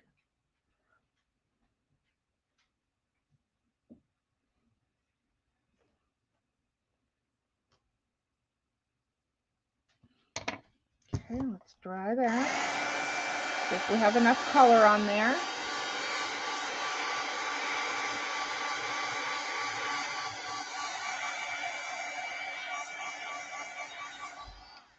I think I'm going to come in with a little bit more blue.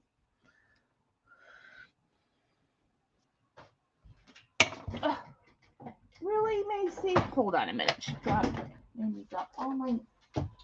Go lay down. Get out of my way. You's in the way, dog. Knocking down all my napkins. Hello.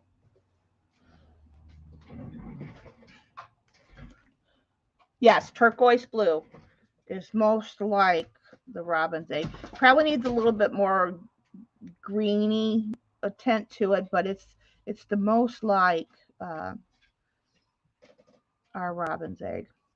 And when it mixes with this ochre, it's really pretty.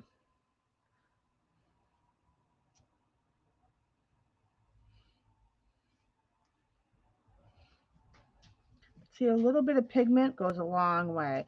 And, you know, if your work, a lot of times too, what you can do is you can get out, you know, a big sheet. If I just happen to have these, so that's why I'm using them. But what I would normally do is get out a big sheet of cardstock, do all my different layers, and then I would cut into ATC size.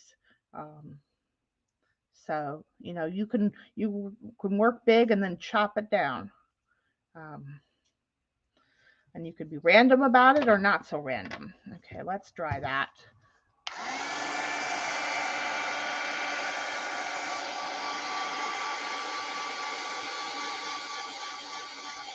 Yeah, Chris, for sure. That's why I said it really, those two together in the Neos, but that blue is most like it, so it really kind of pops against the ochre and brings in a little bit of greenish tint that crayon is missing.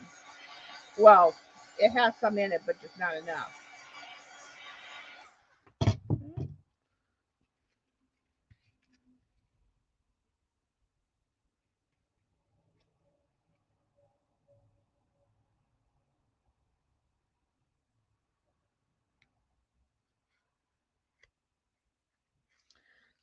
There's that one.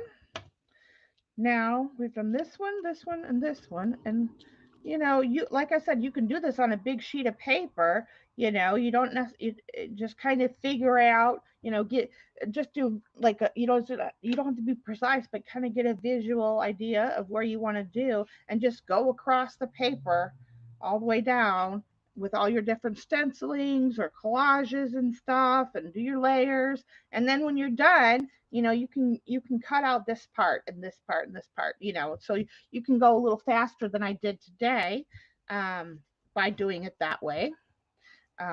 This was just quicker and easier, so you guys can really see the size that you're working with. It's again 2.5 by 3.5 is your true ATC size. This mat needs to be washed, that's for sure, but whatever. Let's show all of these to you. Get this out of the way. There's our other ones. Let's cut all these down. Then I'm gonna put my label on the back, and then we're gonna put a I won't put it today, but when I like whatever journal I'm making, or end up putting this with whatever order, whether it's a journal or something else, I'll pick my wax seal based on the colors that are here and or the colors in the journal. Like if I was going to put this with a blue journal that I've sold, I might come in with a different color blue, like a really dark blue maybe, wax seal. And then, but I'm not going to do that today, but I do want to do the stamping on the back. Where's my scissors? Let's cut these down. Let me bring you guys up a little bit, going for a ride. And so there you go. And if you wanted to, these extra bits, you could just, collage them, fold it over to the back, and then you get a little bit of the front design being brought into the back of your ATCs. And people like to trade these. I mean, they are artist trading cards. I use them for thank yous in my orders.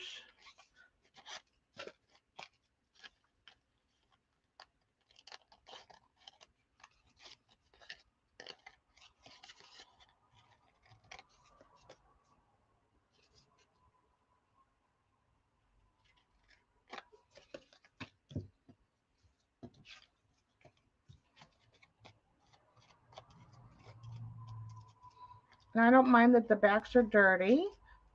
I can either I can collage or put color on here. I'm just going to put a little bit of gesso so I can stamp. Gesso is your friend.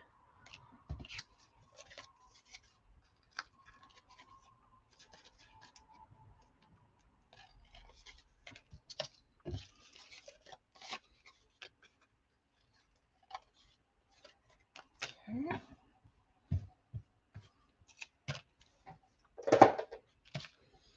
Here's another piece of paper.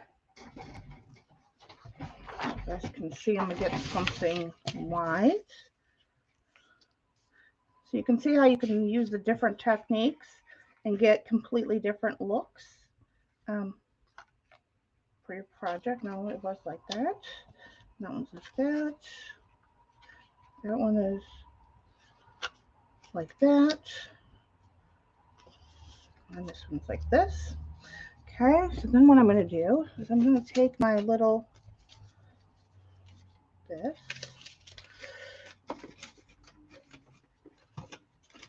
I'm trying not to make a mess of my, oh, I know what those are. Those are my letters. And I'm going to use my smallest corner chomper.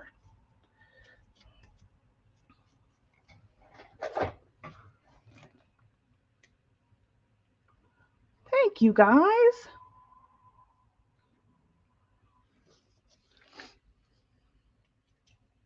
I love this one. Look how vintage that is with the black cherry around the edges. Just saying. I love that one too. I think those two are, and then, oh, I like both of them. I like them all, but yeah. So then you can turn your ATC into a tag. And then what I'll do is I'll hole punch it. Probably put a word on there. We're going to stamp those. Let's just quickly do all of these.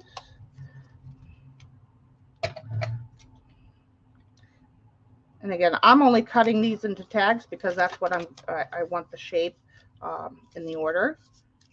I don't want it to be just a plain rectangle.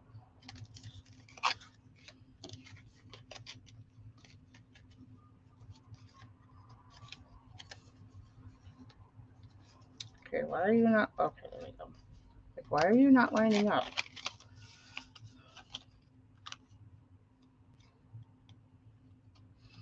And then what I'll do too is I'll go around and I'll ink these. They'll get some ink on them too. Get a hole punch, put some twine through it. Do the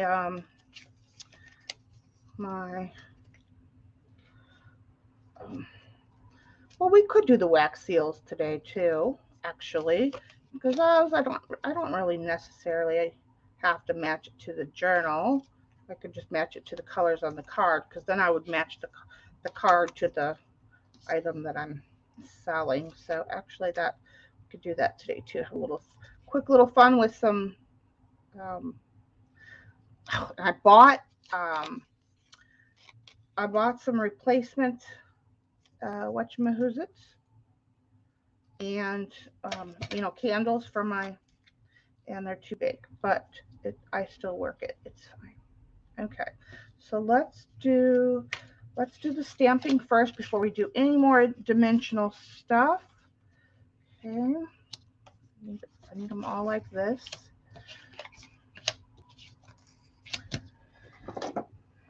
Okay. And I use, let's clean these up a little bit.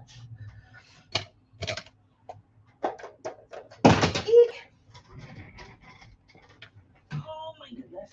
Like I said, you could put different paper on the back. I'm not going to worry about that. Yeah, just not going to do it. All right, so let's put a bit of gesso in here, so I can do my. Can kind of do just kind of knock the action. See, kind of just knock it in the back. Because it's water soluble, it's going to kind of disappear more than something that's not. It's just a tip. And I don't mind that they're a little grungy on the back, but I don't want it too bright because I want the stamps to really pop.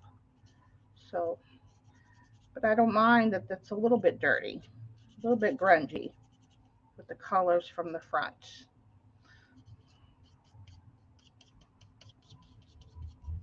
And that gives it more of an artistic look, because it's there, but it's not there.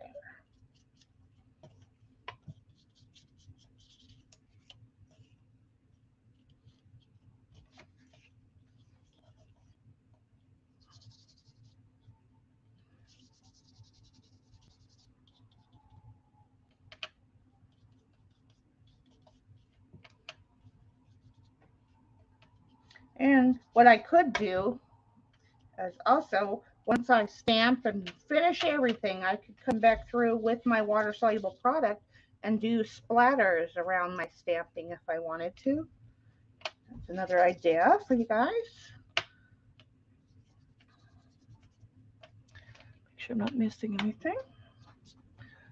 What time is it? Jeez. I'm definitely a slow crafter. Well, this was also kind of a tutorial, kind of not tutorial share kind of thing um, for Beth. I'll have to give her,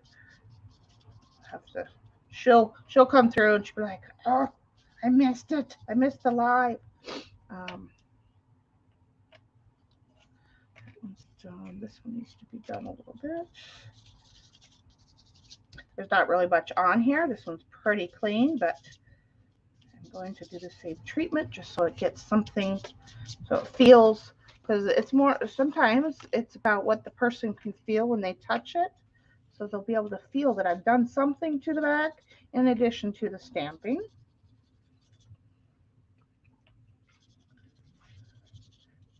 Texture is fabulous.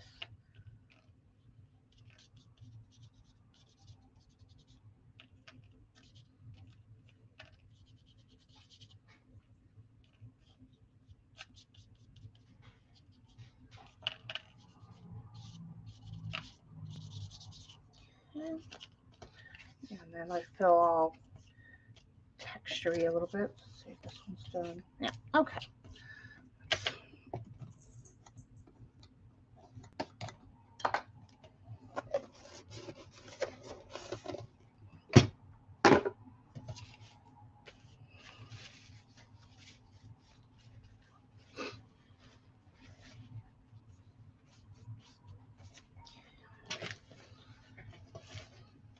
Right.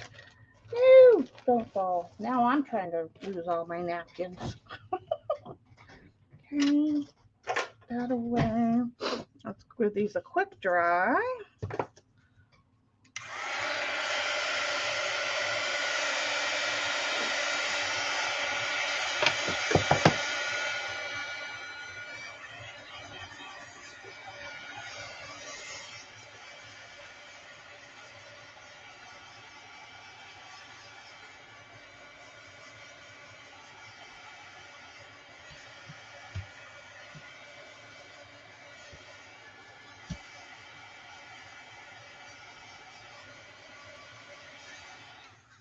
Oh, and I'm going to be joining 1L and some of the girls tonight.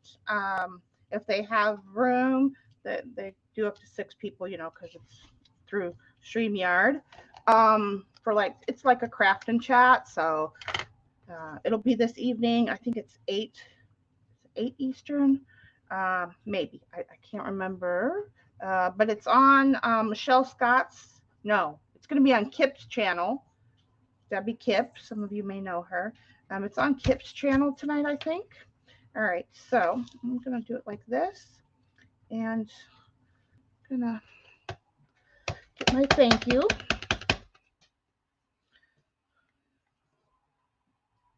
Actually, I need to do my signature first,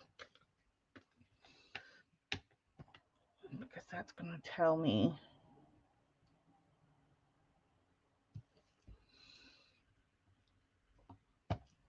where to stamp this then. And I got to kind of look where it's going to go. I hate trying to do this. Let's see. Oh, there we go. Okay, so it is going to get right about there. Hopefully I don't mess it up. There we go. Okay, so I'm going to do that on all of these.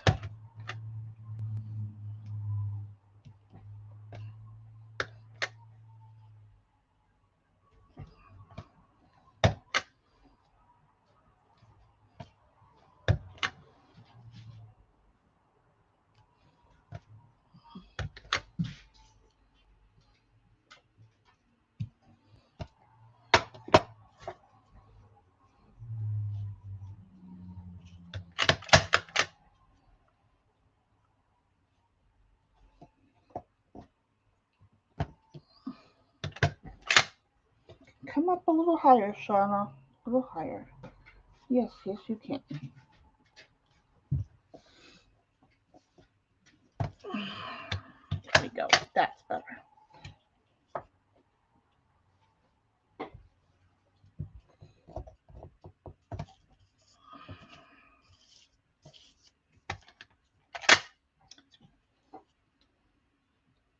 Usually I do these on bigger tags, so it's not so together, but ATCs are fine too. Like I use like my leftover fall folder bits, you know, to make tags. So I usually do a small type tag. Okay.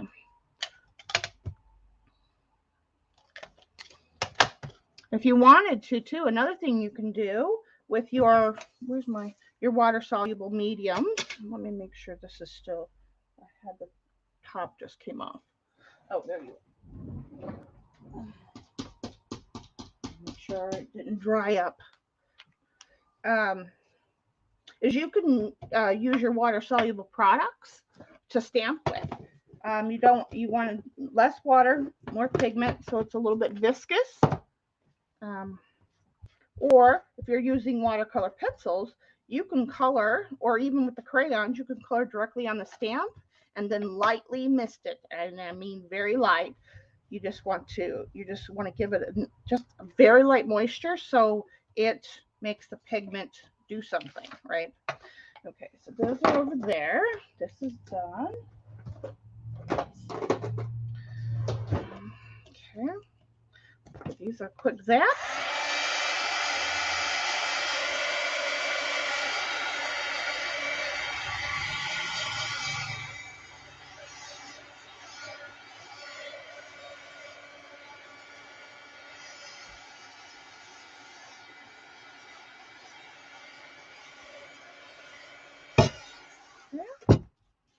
All right, now the back's done. I'm not going to worry about the hole today, but because I can do that when I go to put it on the order and ink it. Well, no, let's ink right now.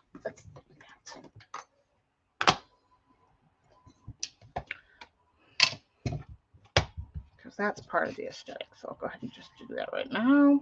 And that, again, it just helps you get rid of the white.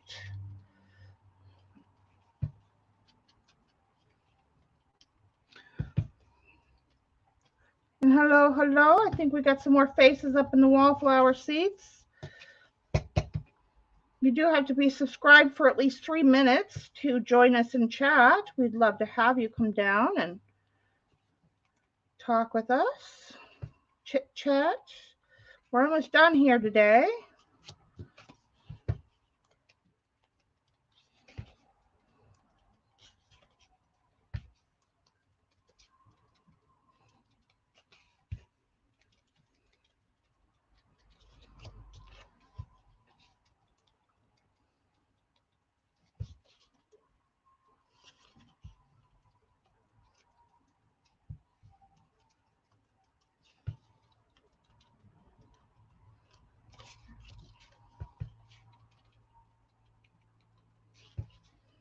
I'm curious, of the 6, which is your favorite? Those that are here in chat right now, which one is your favorite?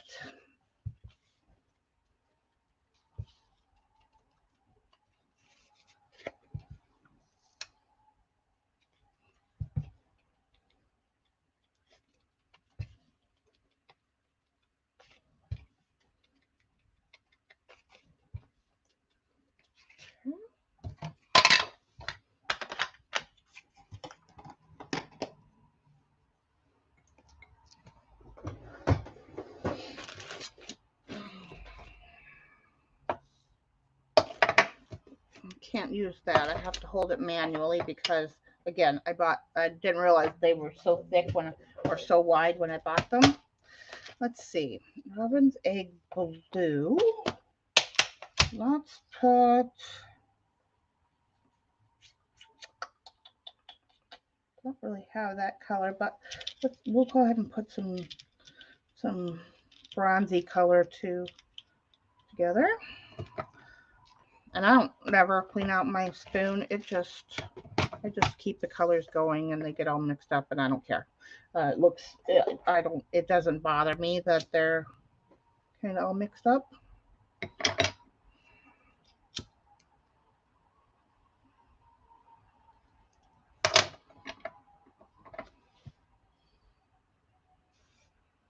Number 2. This one, Jutes? My sissy poo? This one is number 2. It's really too hard to pick a favorite. Oh, Cheryl. Let me bring you guys up. See a little bit more. There we go. Third on the I figured. Oh, I knew that was going to be your favorite. That does not shock me that this was your favorite.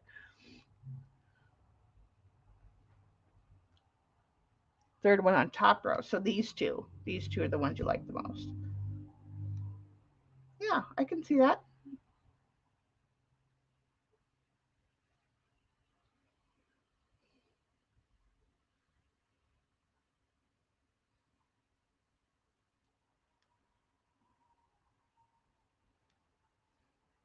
Takes a second, but once you get the spoon hot the first time, and then after that, it just goes faster and faster. Let's see. Let's move this over. I'm going to put the seal down there.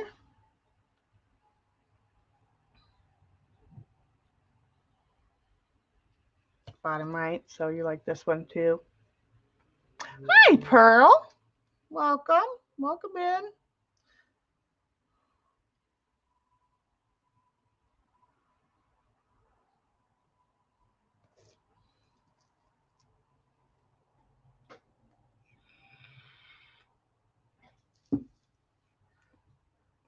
Don't forget to join Pearl on Sunday. I'll be modding for her most likely. Um, she's doing her final sale for this month.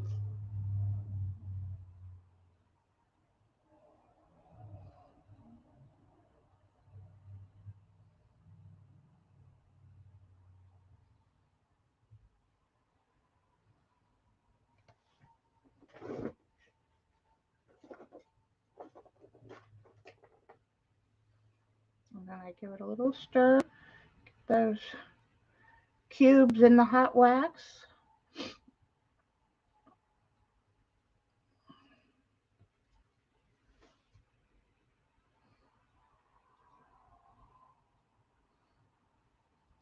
I'm going to do it off the paper, just in case I get a little outside. The wax won't stick to this. It'll come right off.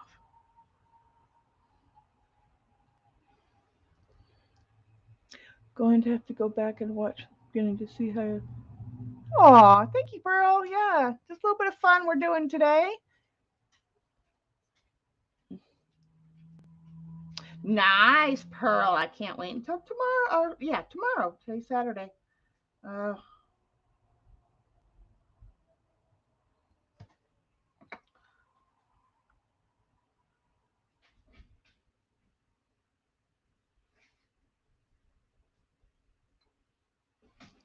oh, let's pick a. I usually pick something that's going to go with the thing, but you know, on this one it's a flower, so let's do. Could just do thank you. I could do my initial. I don't have very many. That's a different kind of flower. So let's do maybe leaves or these leaves. Oh, no, let's do this one. It's already.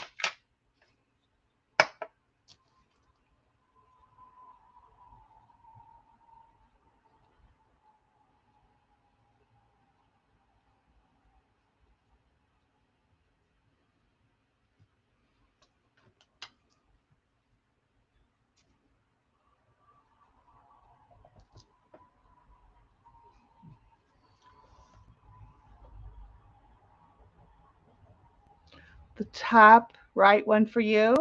This one, Dottie.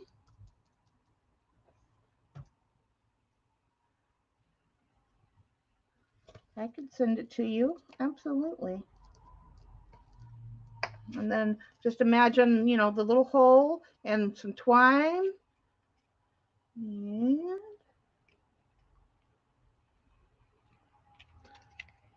oops, didn't. Oh, that's fine actually.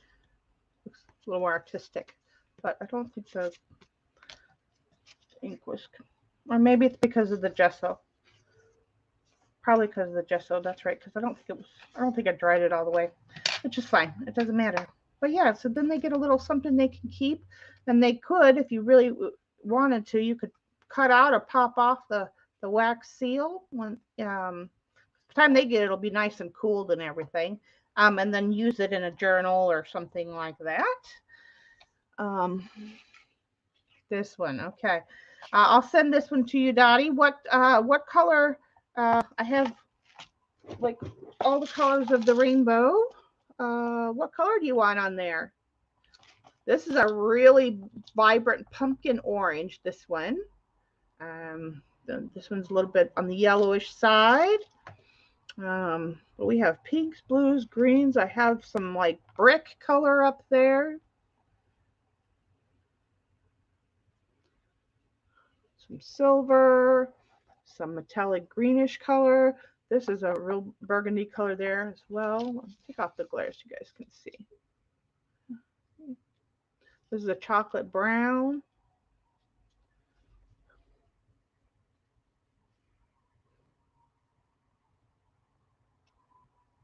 This one's like a red bricky color too. I don't think it's not the same as that one because this one is like metallic and this one's like flat. But let me know which color you want. I'm going to move along while I'm going to do this one. Let's do this one. Let's do this vibrant blue here. Actually, one of the teals. Let's bring in one of the teals and two of the blues. And again, there's some already in there. Don't care.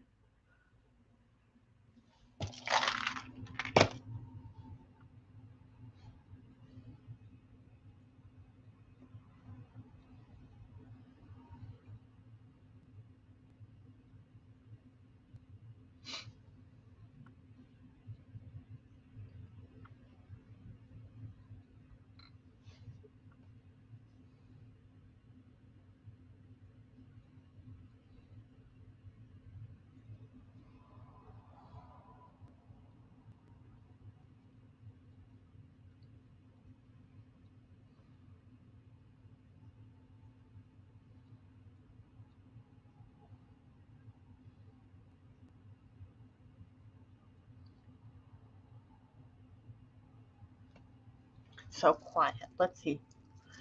What can I talk about today? Let me get you guys while this is melting. Let me figure out what time the open mic. That's what it's called, open mic. And again, let's see. Pretty sure they were putting it on Kip's channel.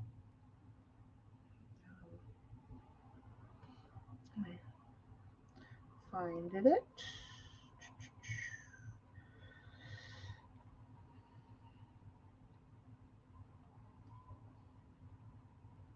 Here we go. Okay. So it'll be on Kip's Corner it's at 6:30 p.m. Tonight. That's 6:30 Central, 7:30 Eastern, and 4:30 Pacific. Love you. Have a great day, hon. Bye, Cheryl. Have a great evening. So yeah, Kip's Corner with a K is the open mic for tonight. And like I said, if they have an opening, I'm going to sit in and craft with them.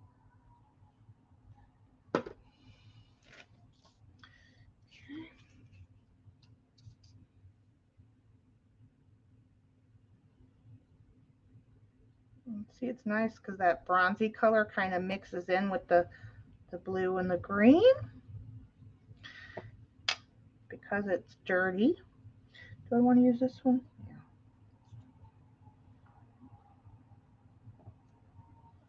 Not on the paper, Shauna. Crappy do. But see, the wax just comes right off the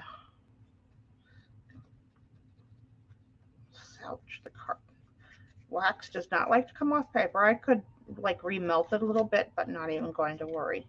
But yeah, and there's that one.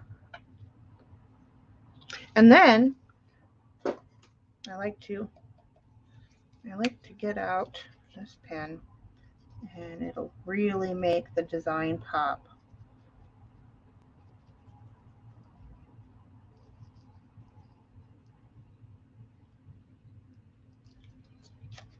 And you can really see that design pop up there. See all the little leaves in there.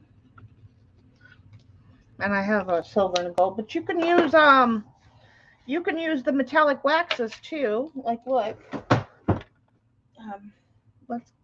let me see if we've done that one. I'll pull out the waxes in a minute. Let's do some white and a bronze or silver actually. Let's do white and silver for that other one. There's some blue and some bronze already in there. Let's see. What was I going to do? Oh, yes, the metallic waxes.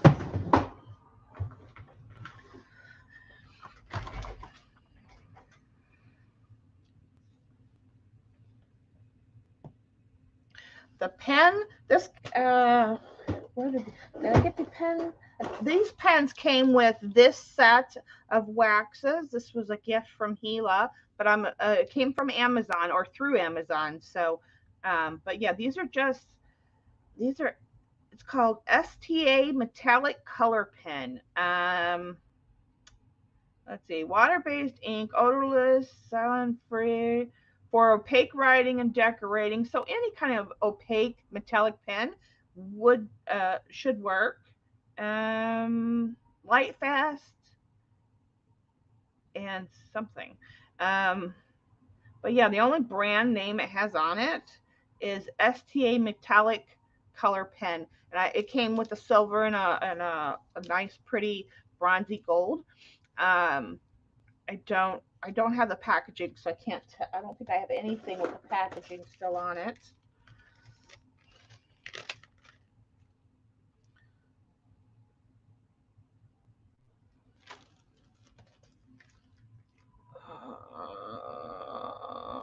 No, but like I said, you can I think you can use maybe alcohol ink too, maybe like alcohol ink pens.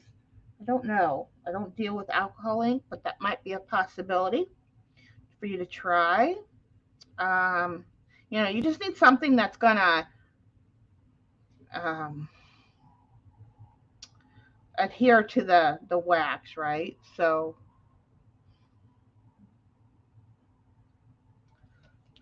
um,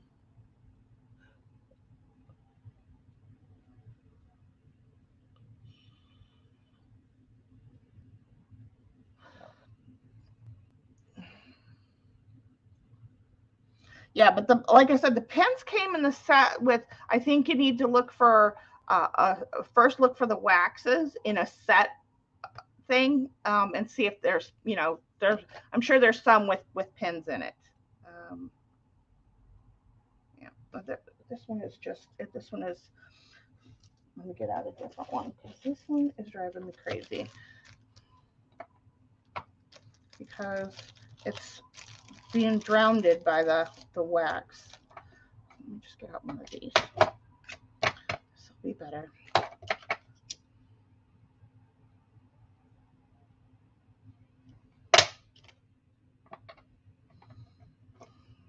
Be faster.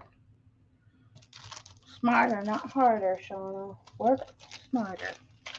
See, I need to get, this is the size you really need for these warmers. Look at the, that's not, what did I put them in here? But I mean, you can see the difference. I mean, this is like a good, like 3/4 of an inch. Kind of see it there, how big this is compared to this one. Yeah, like 3 of these is one of these.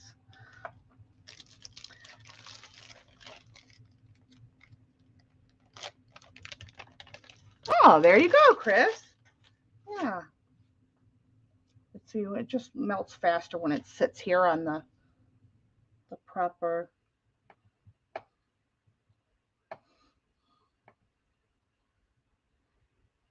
Getting a little bit of gray there, a little bit of green.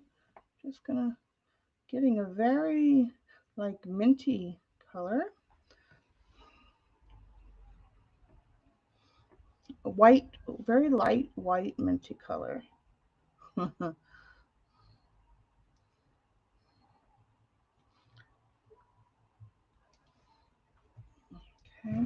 that's gonna go on this one.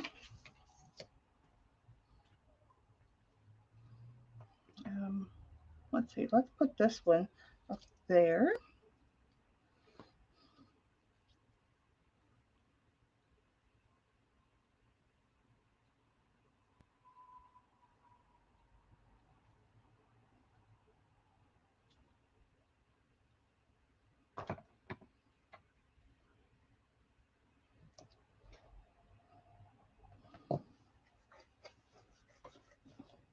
Found this other's markers. That's not bad. 10 for 14 bucks. That's not bad. It's not bad at all. Put this over here so it's out of my way.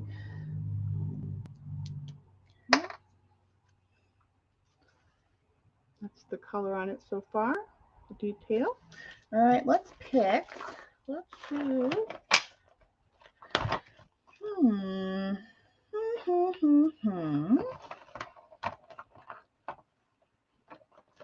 This one might be fun. It's very light. It's a light blue. This one's called Blue Lagoon. Oh, let's pick another color so I can have those. Let's see. Let's put a burgundy and a brown and a vibrant gold. Oops, together for that one.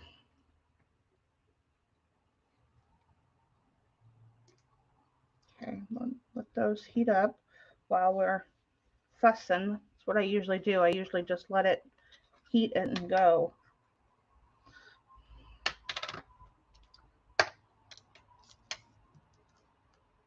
Just want to make sure that your wax seal is, yeah, cooled down before you do this for obvious reasons.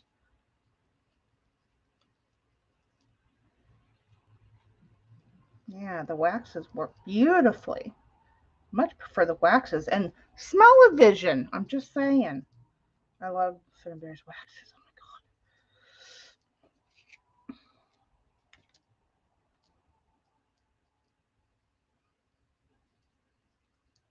my god. There you go. That brought out the design quite a bit. And now metallic, so when it dries, it'll be really shimmery on there. Yeah.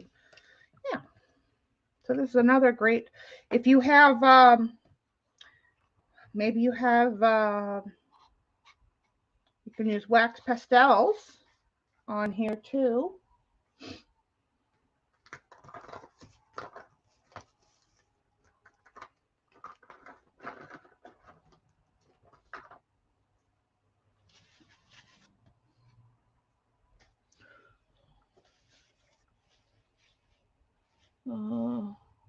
That is the link above. Okay. Love the smell. The smell, yes. Very, very yummy. Where's my stir stick? And now we're getting a little bit of that previous color mixed in.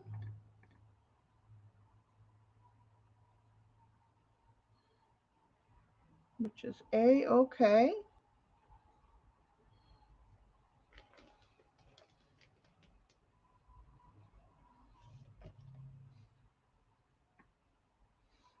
Doing wax seals does take a hot minute, unless you buy the sticks and put them in your glue gun, your hot glue gun. They do have the wax seal sticks, or they also have the ones where it's like a candle and you just burn it, you know.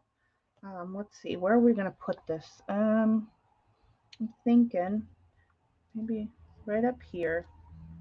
It's going to be a little weird because it's on texture paste, but not too much. So let's just.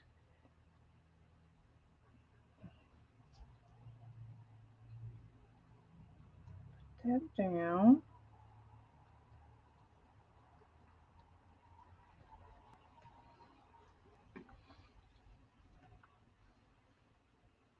Oh, do I have a butterfly? I don't think I do.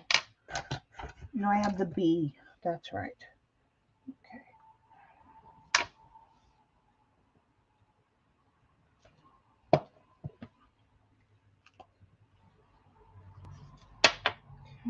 Look at the pretty colors. Because it mixed. Come on. Look at that. I love the colors within the wax. How it's all mixed in there. Very pretty. Okay. Um,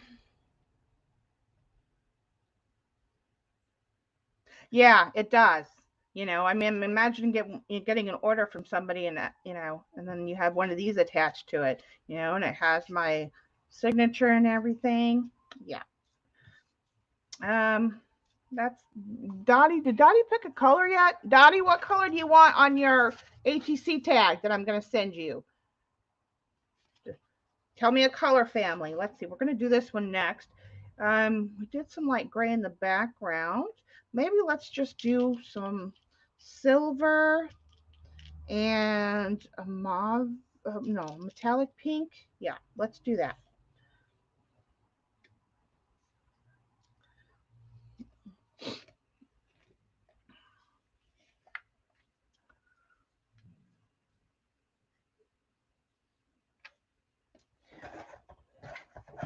I need to get some more sets of these.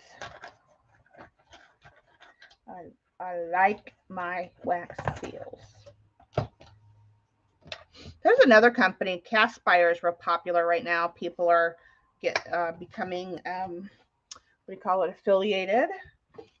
So watch channels for that. Caspire is a wax seal company. Um,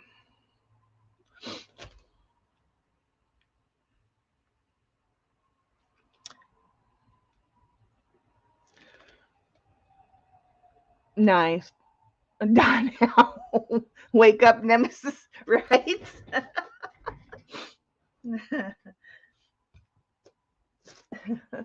Yeah, okay.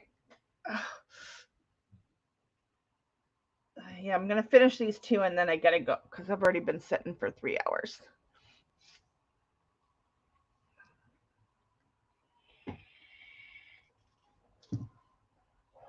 But I hope you guys, maybe you were inspired today or you learned a little something new. Or maybe you it refreshed your memory from old techniques that you've maybe done. I'm just kind of, while they're still in progress, kind of, you know, bending them back into shape. You just want to be careful that you don't bend your wax seal or you'll crack it.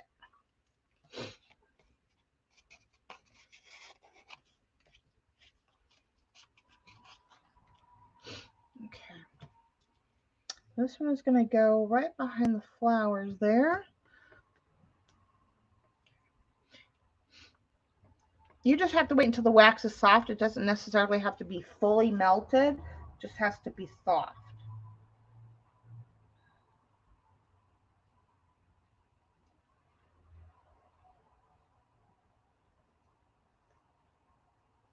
Nice pretty coloring in there too.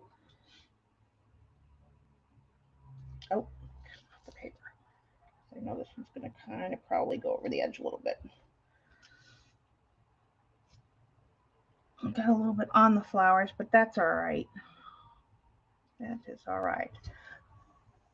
And usually I stamp and put that aside and go on to the next. I do like a what do you call it, an assembly style thing when I'm doing these. And I don't waste this wax. I put this back in here.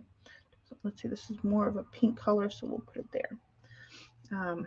But even if it hangs over the edge, and then you get the coloring inside when you mix it. Have fun with them. I let it be very organic because I don't want to, you know, I don't want it perfectly round. So, um, trim yarn are you going to use? It will either be sorry or it will be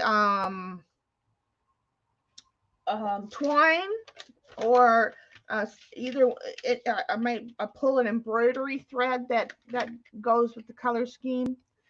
Dottie, are you there? Are you listening? Otherwise, we're gonna pick a color for you. I'm gonna go ahead and no, there's not much in there. I just wanna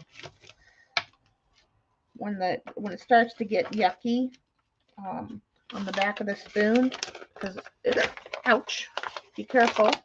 Um, I like to wipe it off a little bit so it doesn't like what do you call it? It doesn't.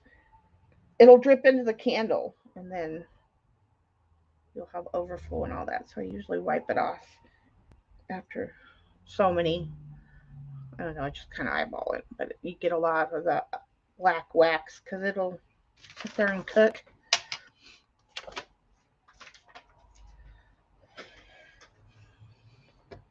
See above. I would mix one bright orange and the blue green next to it. Okay. Yeah, I'm good with that. So two of the blue green and one orange is what you're saying.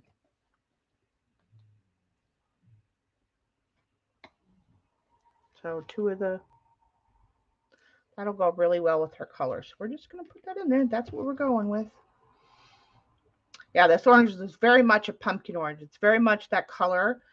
Some of the orange that you see within the flower, it very much matches that. Thank you for picking for her.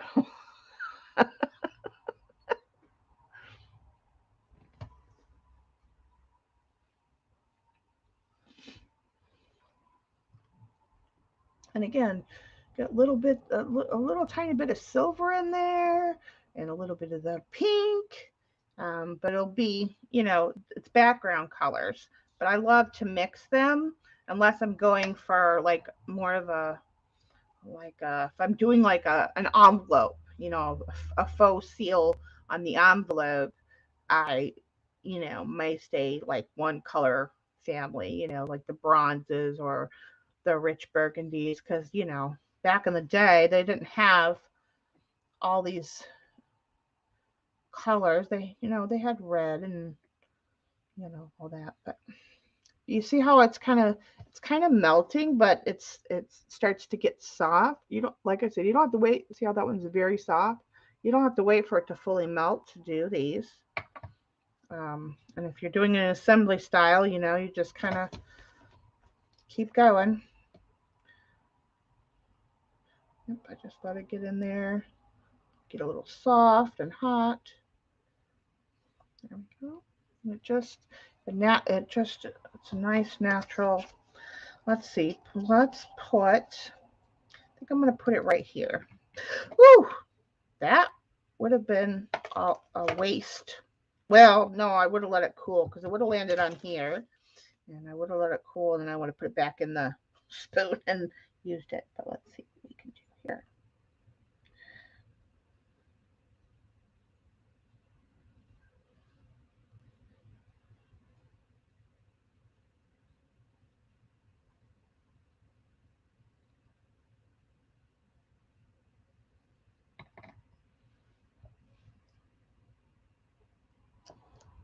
Oops, I moved it, but that's okay. That's just fine.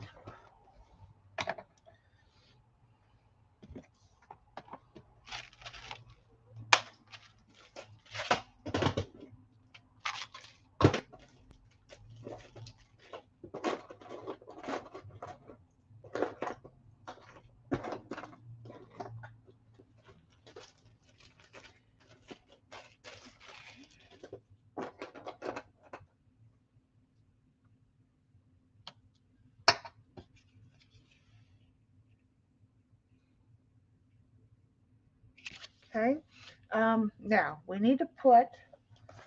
I mean, I don't really have anything yellow, but you know what? Actually, I'll take the bronze pen. See if that's going. Nope, not sharp enough. We'll go to silver. Depending on the color of the wax you use, you know, one color, the silver versus the bronzy gold, will show up better.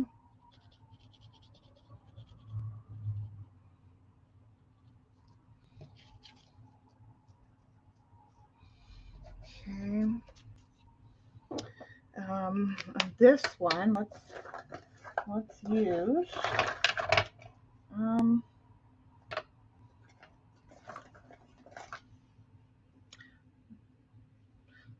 this one. Yes.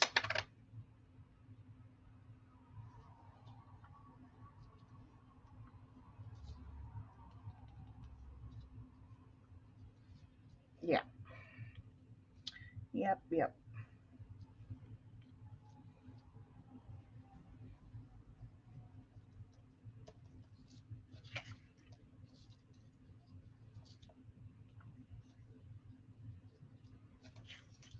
I'm going to use the same color on this one.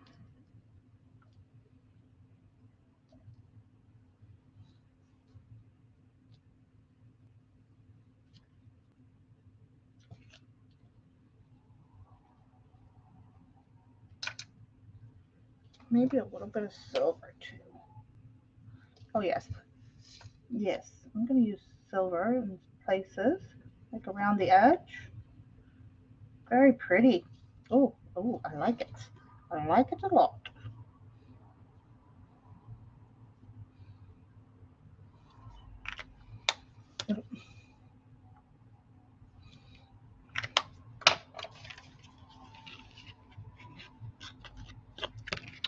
Hello?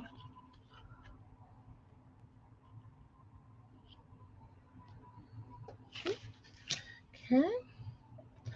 Now, I know on that one I want to use my bronze because that's like my favorite color.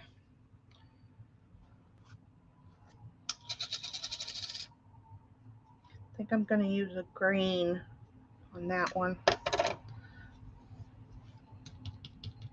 Oh, I didn't want to use this one. Oh, no, actually, no, this is fine. It's fine. I do want to use this one. My bronze, but I don't think, yeah.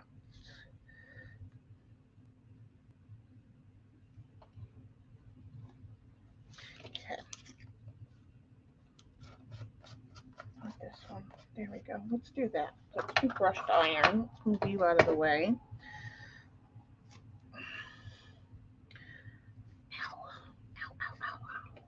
Oh, we have vintage gold too. Let's see what that looks like on here. Oh, this might do the trick. This might do the trick.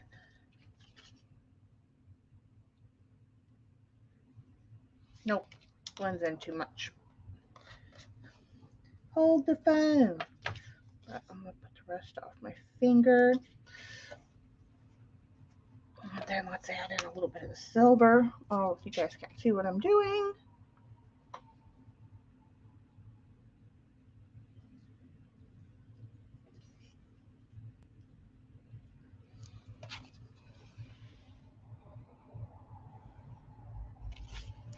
Okay. Oh no, I did silver on that one already. Oh, we already did it, all of these, but this needs a little bit of something. So I'm gonna put a little bit of silver in this one. Or not. Contrast, Shauna, contrast. Best thing to do is to contrast. And I'm not perfect with it. I'm just kind of putting a little bit in there any which way. Come on, there we go. And the mix of that contrast color really makes it pop. And that's that. So that's what we're left with today.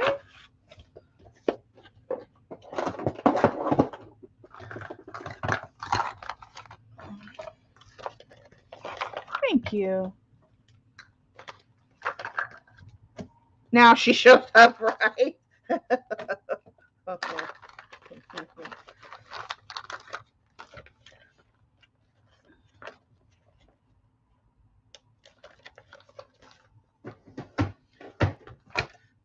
This way.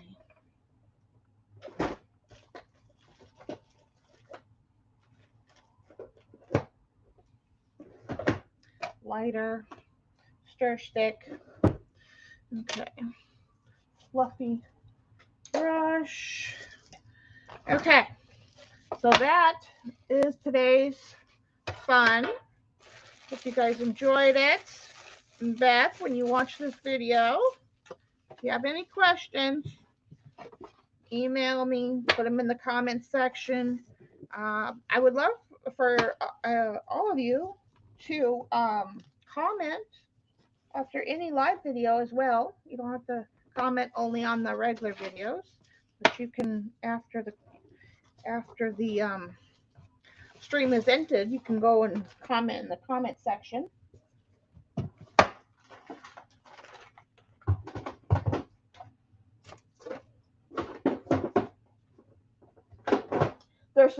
I have some of those things that I need to, those like metallic inks and stuff. I need to use those like on a project and just really, But yeah, I would use some twine. Any color doesn't matter. Maybe you want to match the color, put your hole in it, and yeah, you can always write a message. I'm just doing my promoters. Well, that's when I got to send to Dottie now. Oh, I didn't put my crayons away. You love them, Pearl? Yeah. Watch from the beginning. Uh-huh.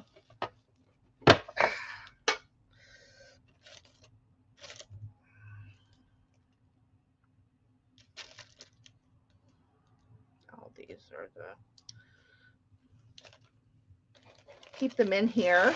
A little bit of bubble wrap to support them so they don't get broken.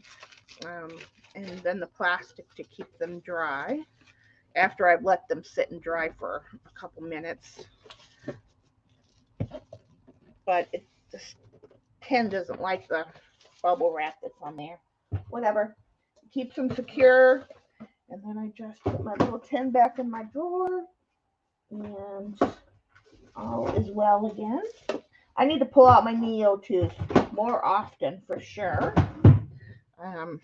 Yeah.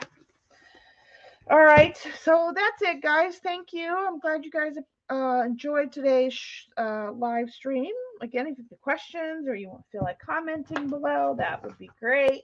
Or email me if you're shy. I'm okay with that too. I will see you guys in the next live stream or video. I love you all, and I appreciate you guys for being here. And I will bring it down so you have maybe you want to take a screenshot for inspiration. And yeah, otherwise I'll see the rest of you guys over on the net. Thank you, guys. I love you all. Have a great weekend. Love and hugs. Be safe, y'all. Healthy and creative. And I'll see you guys next time. Bye.